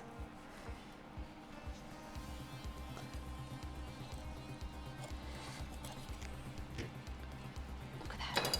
Look at that bone. Ooh! Now you give that to a dog if you have one, but if you have two, you can't, you've got to throw it away because they fight over it. Ready? Look at this. Let's continue. So, grab like this. I'm gonna go on the angle.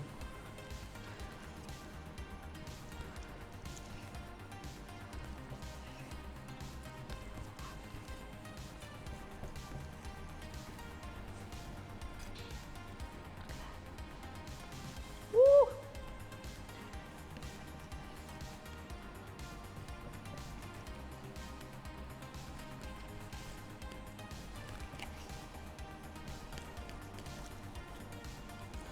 Ladies and gentlemen, look at that.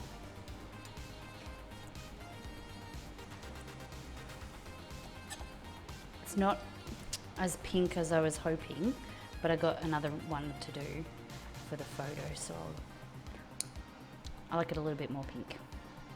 Looks pretty good though, just saying. Chester does know what, can you see him? He does know what's up.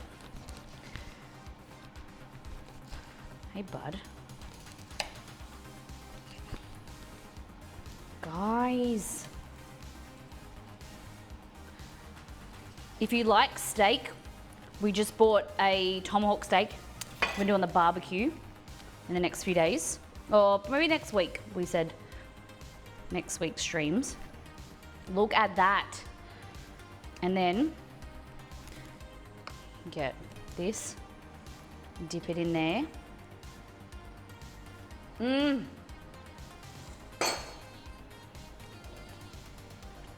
Mmm. Oh my goodness.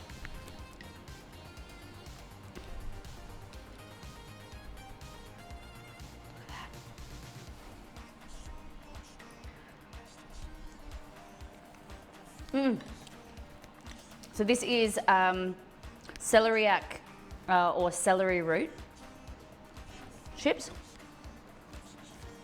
Some potato and celeriac mash. Dip it in there. No way. No way. This will be for me and Chester. No, probably me and Exceed. Good. I could eat that. I would be very sick. Too much meat. But look at this. This is the corn. It's got the juice. It's a corn rib. So it bends out like that and it makes it easier to eat. You'd start your own restaurant. Why? I got you guys to hang out with. Start a stream. So good.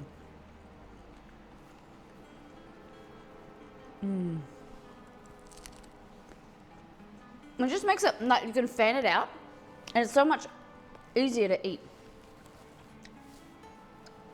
How did I get into streaming? My passion and enjoyment of cooking, my husband's enjoyment of tech and Twitch. He like introduced me to Twitch, and we didn't have much to do at nighttime. We lived in Melbourne. We didn't have much to do in the evening, and it just was something that we stumbled upon. Started doing it, really loved it, and it just started growing. This is Chester. Yeah, so we've been streaming for 5.5 years now. Last Thursday was our 1000th cooking stream.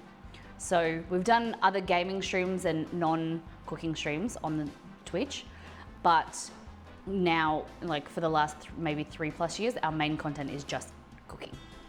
So a little bit about us, who we are and what we do is this.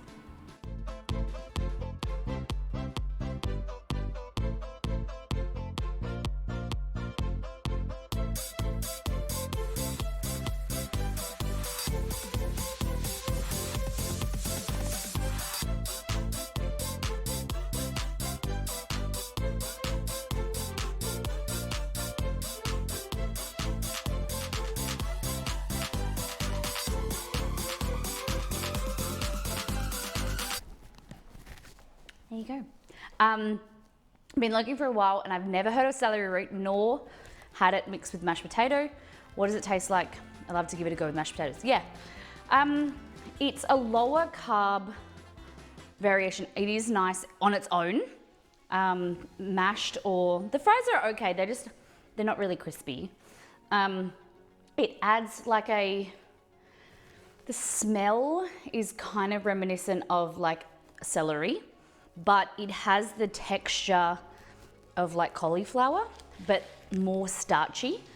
It is quite nice. I do really like it, and it feels less heavy than a mash. It is quite yum. Just make sure when you're seasoning it with your potatoes.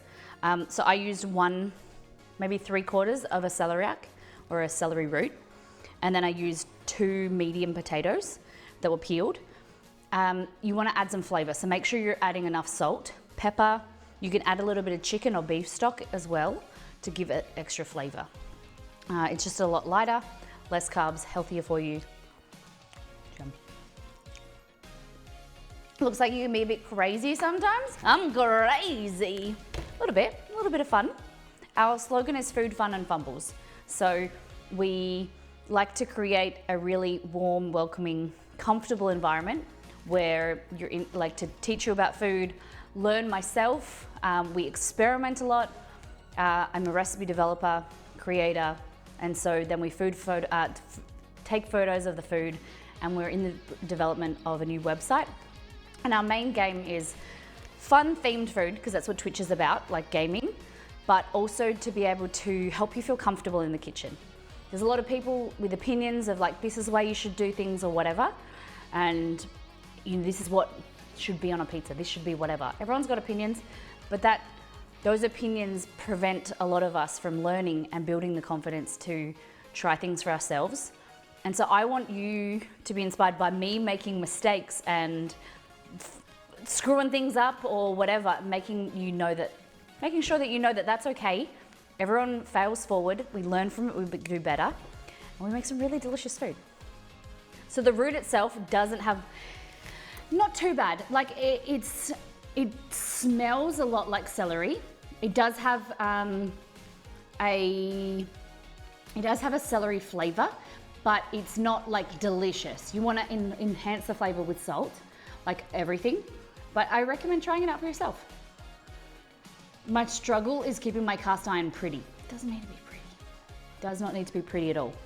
I am of the belief cast iron is pretty much indestructible. I put mine in the dishwasher, then I re-season it.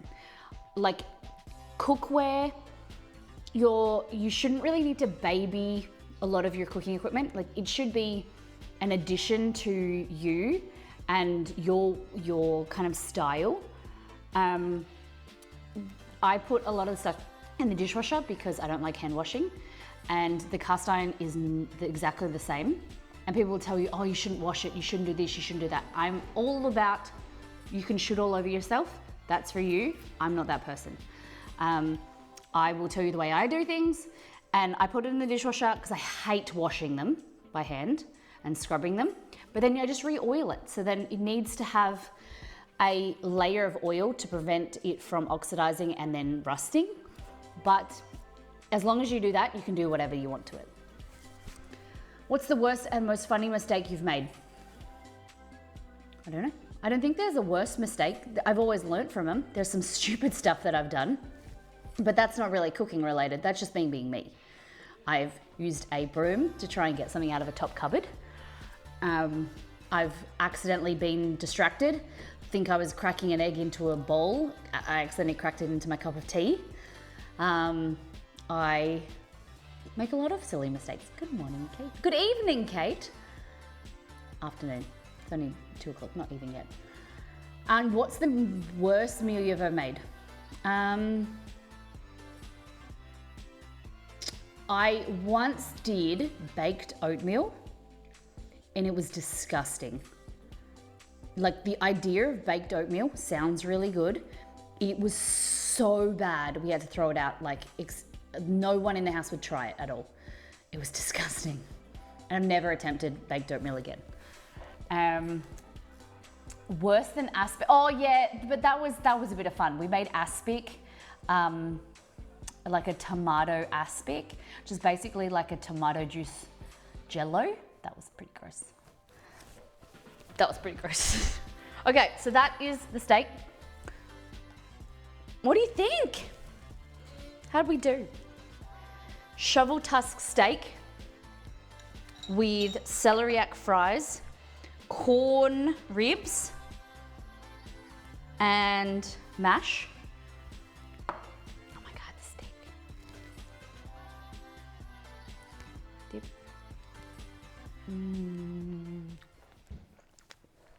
Yum. This is really salty, but like a good salty. Belgor, I think, would like that. But yeah, like look at the steak. It's good. It's cooled down now, so it's like, but it's gonna be cold. Now, push that away. The brownies. So these are our Dalaran brownies.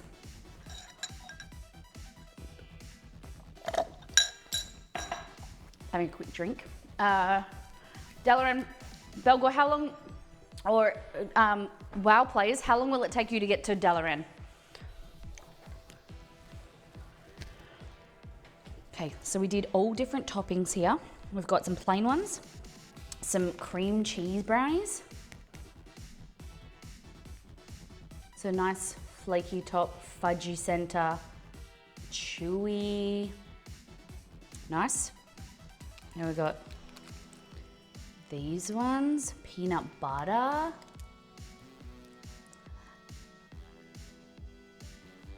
Yum. Then this is where your fudge action starts to come through. Look at that. This is raspberry, cream cheese, and a little bit of peanut butter in there too. What do you think, guys? So okay, I am a big fan. I put them in the fridge and they go extra fudgy, like chewy.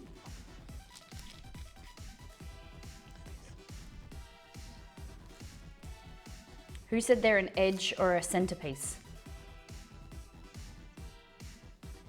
Look at that crunchy edge. Or you go right in the center. Let's see if we can pick one up. And this is Major Fudge Town. Like this bit here, when it's refrigerated, goes like super chewy.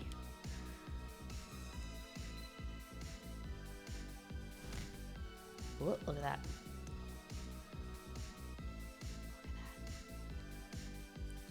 This is a good Dalaran brownie if I did see so myself. Look at that. Nice. Raspberry brownie, cream cheese on brownie. Try it. I'll change your life. I can change your life, I can change it. What do you think? Mms in the chat. Mms in the chat. Mms in the chat. I don't judge. I don't judge. Makes me want to bake brownies. Do it! Do it, do it, do it.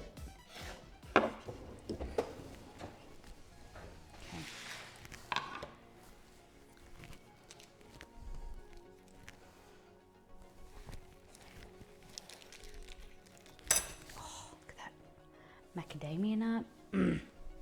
Weird thought. Would a Black Forest brownie taste like?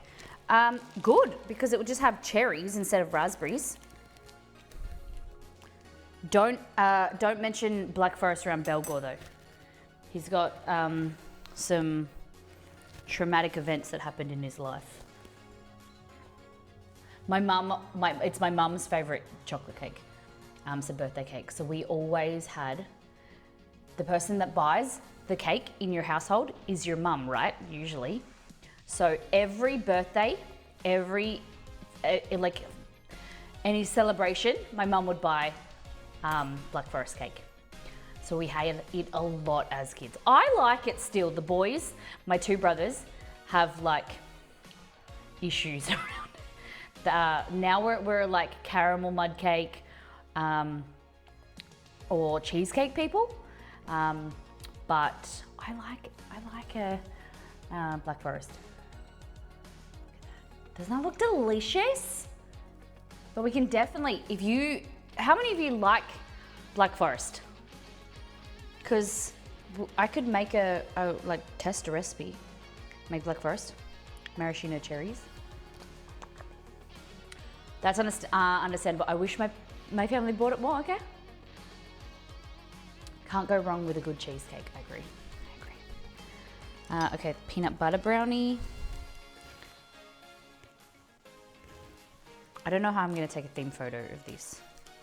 They're a bit, just they're messy. I'll probably put them in the fridge. Look. Yeah, look at that blur. Ooh! Hey Hannah, welcome back. I'm an old chocolate girl, but I'd definitely try it. Looks good. That's the peanut butter. I don't like maraschino cherries or bitter chocolates, so Black Forest is right out. Oh yeah, definitely. Chocoholic. Basically, I was like, yeah, I'm a chocoholic. Okay. Kate, how do you feel about making brownies this week? Do you want a recipe test?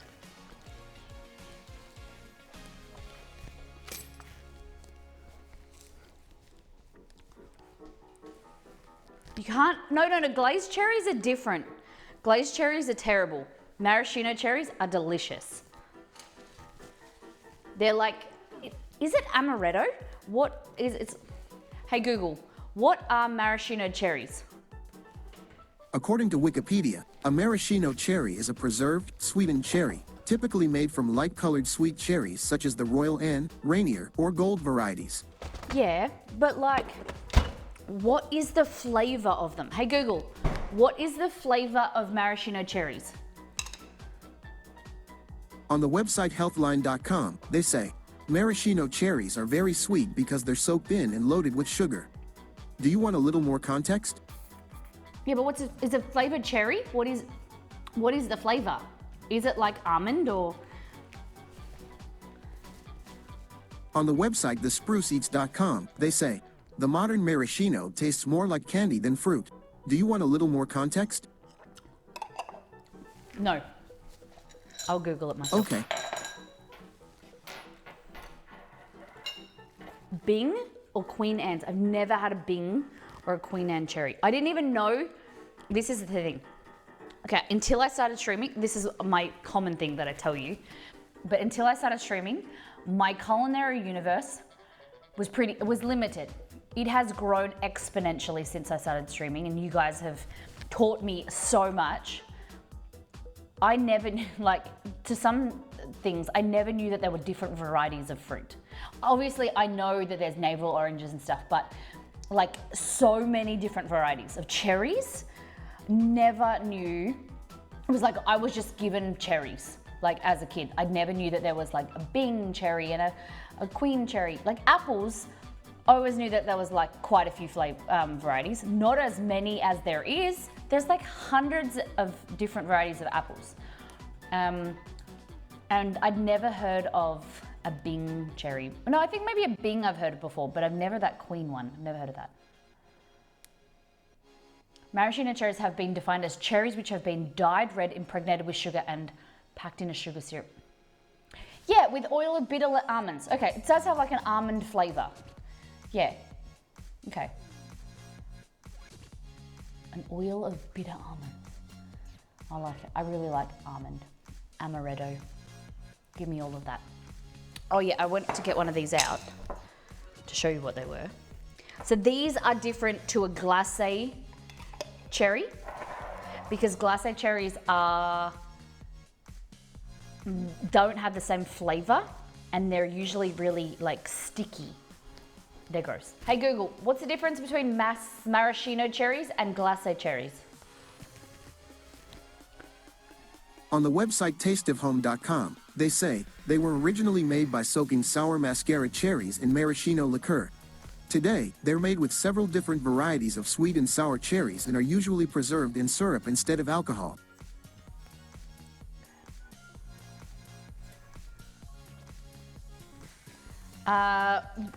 Hey Google, what is a glacé cherry?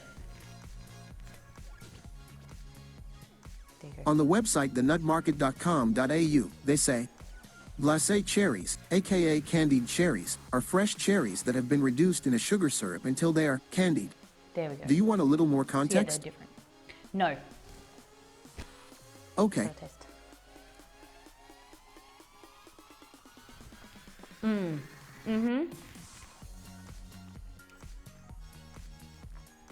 I think we need to make Black Forest brownies. Yeah, we do.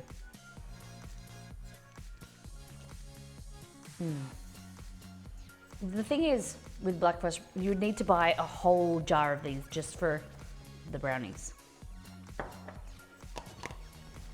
People usually use those ones in fruitcake, right?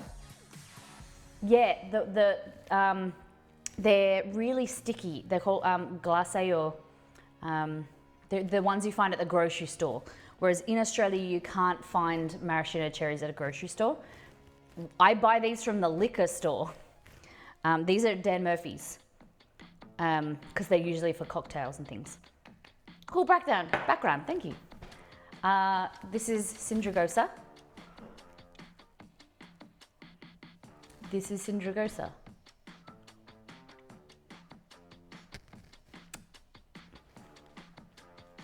This is Syndragosa.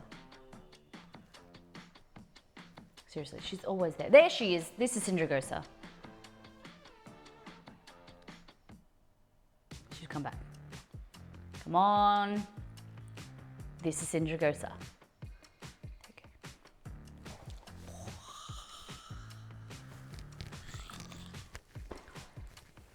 She's my girl.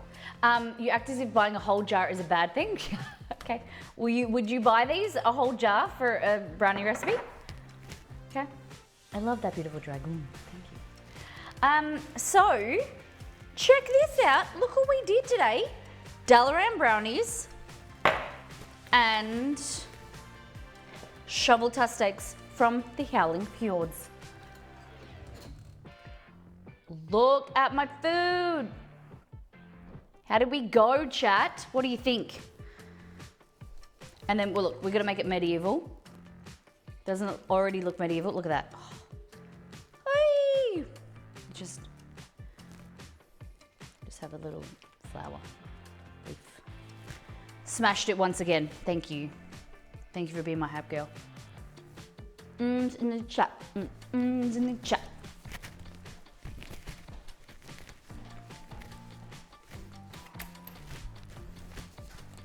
Thanks, Octavian. In the chat. Are you going for team brownie or team steak? What is your dish of the day? Dish of the day. I might go this way so you can see the corn. It's all about the corn and the steak and the steak. You just grab this, dip it into your sauce. Yum.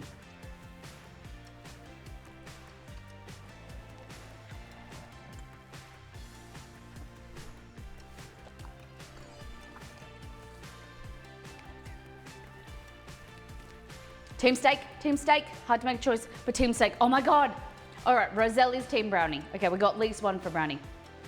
Flowerson is getting excited. Normally brownies, but I'm craving steaks to steak. Think I'll be better eating out a steak plate than a brownie plate. I understand. Don't make me choose. Kate, you gotta choose. Choose a team. Team Alliance, Team Horde. The Horde are the naughty ones. You guys are all goody two-shoesers.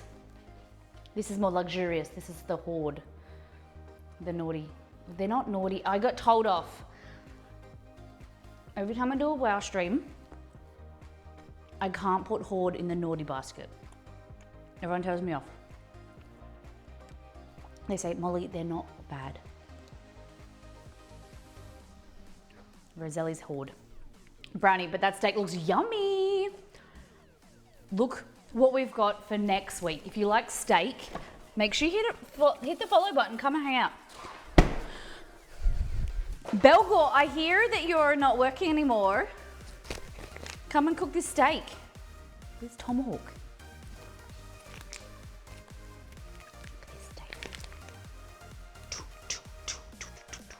Kate says, team shorting Kate. That is not good. To pick a team, Kate. Pick a team. Ooh. Oh, I thought we could reverse sear it. I'm running both. But I have to say, for Horde, as I love my Horde Blood Elf. Okay. Oh, that's the wrong button. Ooh.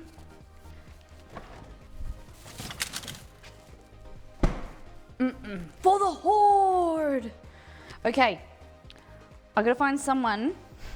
Belgor, are you streaming? I'll bring chat over to you. We're gonna find someone playing World of Warcraft to raid. Who is playing that we can raid? This is the perfect opportunity for Belgor or his mates to be streaming that we could go and World of Warcraft. Go and raid them. Send you off over to someone. If you're new here, hit the follow button. Come and hang out with us 3 days a week. Our next stream is in 2 days and 20 hours. I need time to get ready. We're doing Ice Crown Cake, okay? Multi-tiered. It's our last stream for World of Warcraft, Wrath of the Lich King. It's gonna be amazing. You gotta be there. And it's gonna be one that there's gonna be a lot of fun. Got a lot of shenanigans. Ice crown, no, it's normal cake, chocolate cake. I couldn't trust myself doing an ice cream cake. I would give up straight away.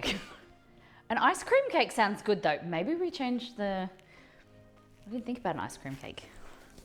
But no, we are doing a multi-tiered a cake, like a vanilla cake. It's gonna it's gonna look like these colors, but we're creating edible glass, kind of like ice crystals, ice shards, and that's gonna be like decorated around the cake. A bit excited. We're gonna use isomalt again, edible glass. There's gonna be heat involved, and ice crystals, obviously, Ice Crown Citadel. It's gonna be a bit scary, but it'll be fun. Thank you, Floss. All right, look at all the people streaming today. There's so many more people streaming compared to yesterday. We'll just, so we rated Panda yesterday. Let's go over to, scroll way down. All these 4,500 people. We're not rating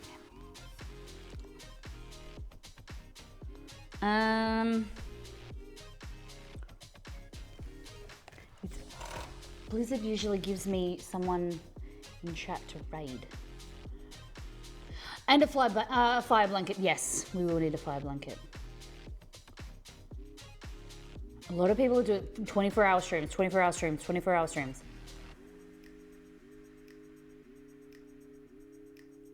Okay. Seems that no one uses tags because I like to look for an Aussie tag or whatever. What's a preg paladin mean? Someone's got a tag that says preg paladin. What does that mean?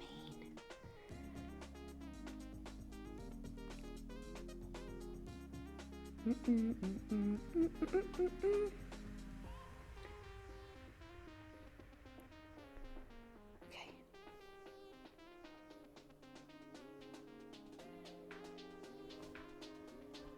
All right. You guys ready to copy and paste the recall message? Oh my God, this person's name is really hard to write. Raid. Okay, she's level 80 grind prot worry plus heal druid, okay? Collee,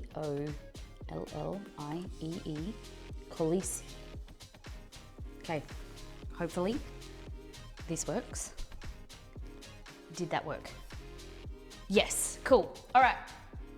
Thank you everyone who supported the channel today. Liz coming in with a killer 10 gift subs. Flossie for 7 months. Liz also gifted to 2 more people. Road resubbed for 13 months. Rusty Rhymes resubbed. Waybread rated with Banzai Baby. And thank you everyone. That's everything. Thank you for gifting to Belgor as well. Rusty gifted to Belgor. Thank you everyone for being here. Hope you guys have a fabulous week. Thank you for supporting the channel. We'll see you on Friday. Take care, brush your hair, be good to yourself and those around you. Please copy and paste the raid call message. We're gonna visit Khaleesi. Please let them know. Please let her know that we were making a World of Warcraft themed food, and I will get in there as soon as I can. Take care, brush your hair, be good to yourself and those around you. Have a fantastic week. See ya.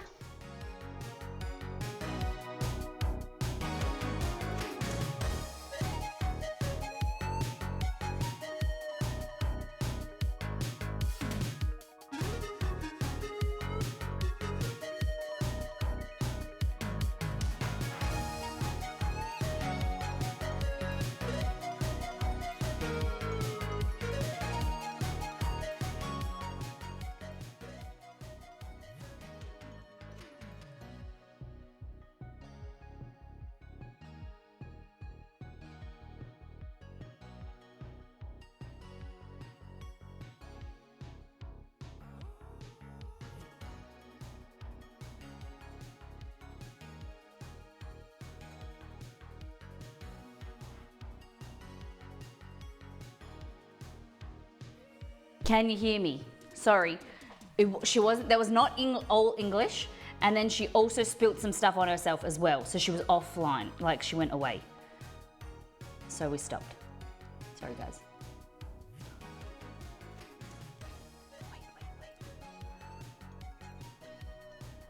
Flowerson, do you have Australian? Preferably? Playing WoW? Okay. We're gonna raid this person called Riley. Riley. First stream from a new house. Let's go and check her out. Thank you everyone for being here. Take care, brush your hair, be good to yourself and those around you. And let's go over and copy and paste the raid call message to see Riley.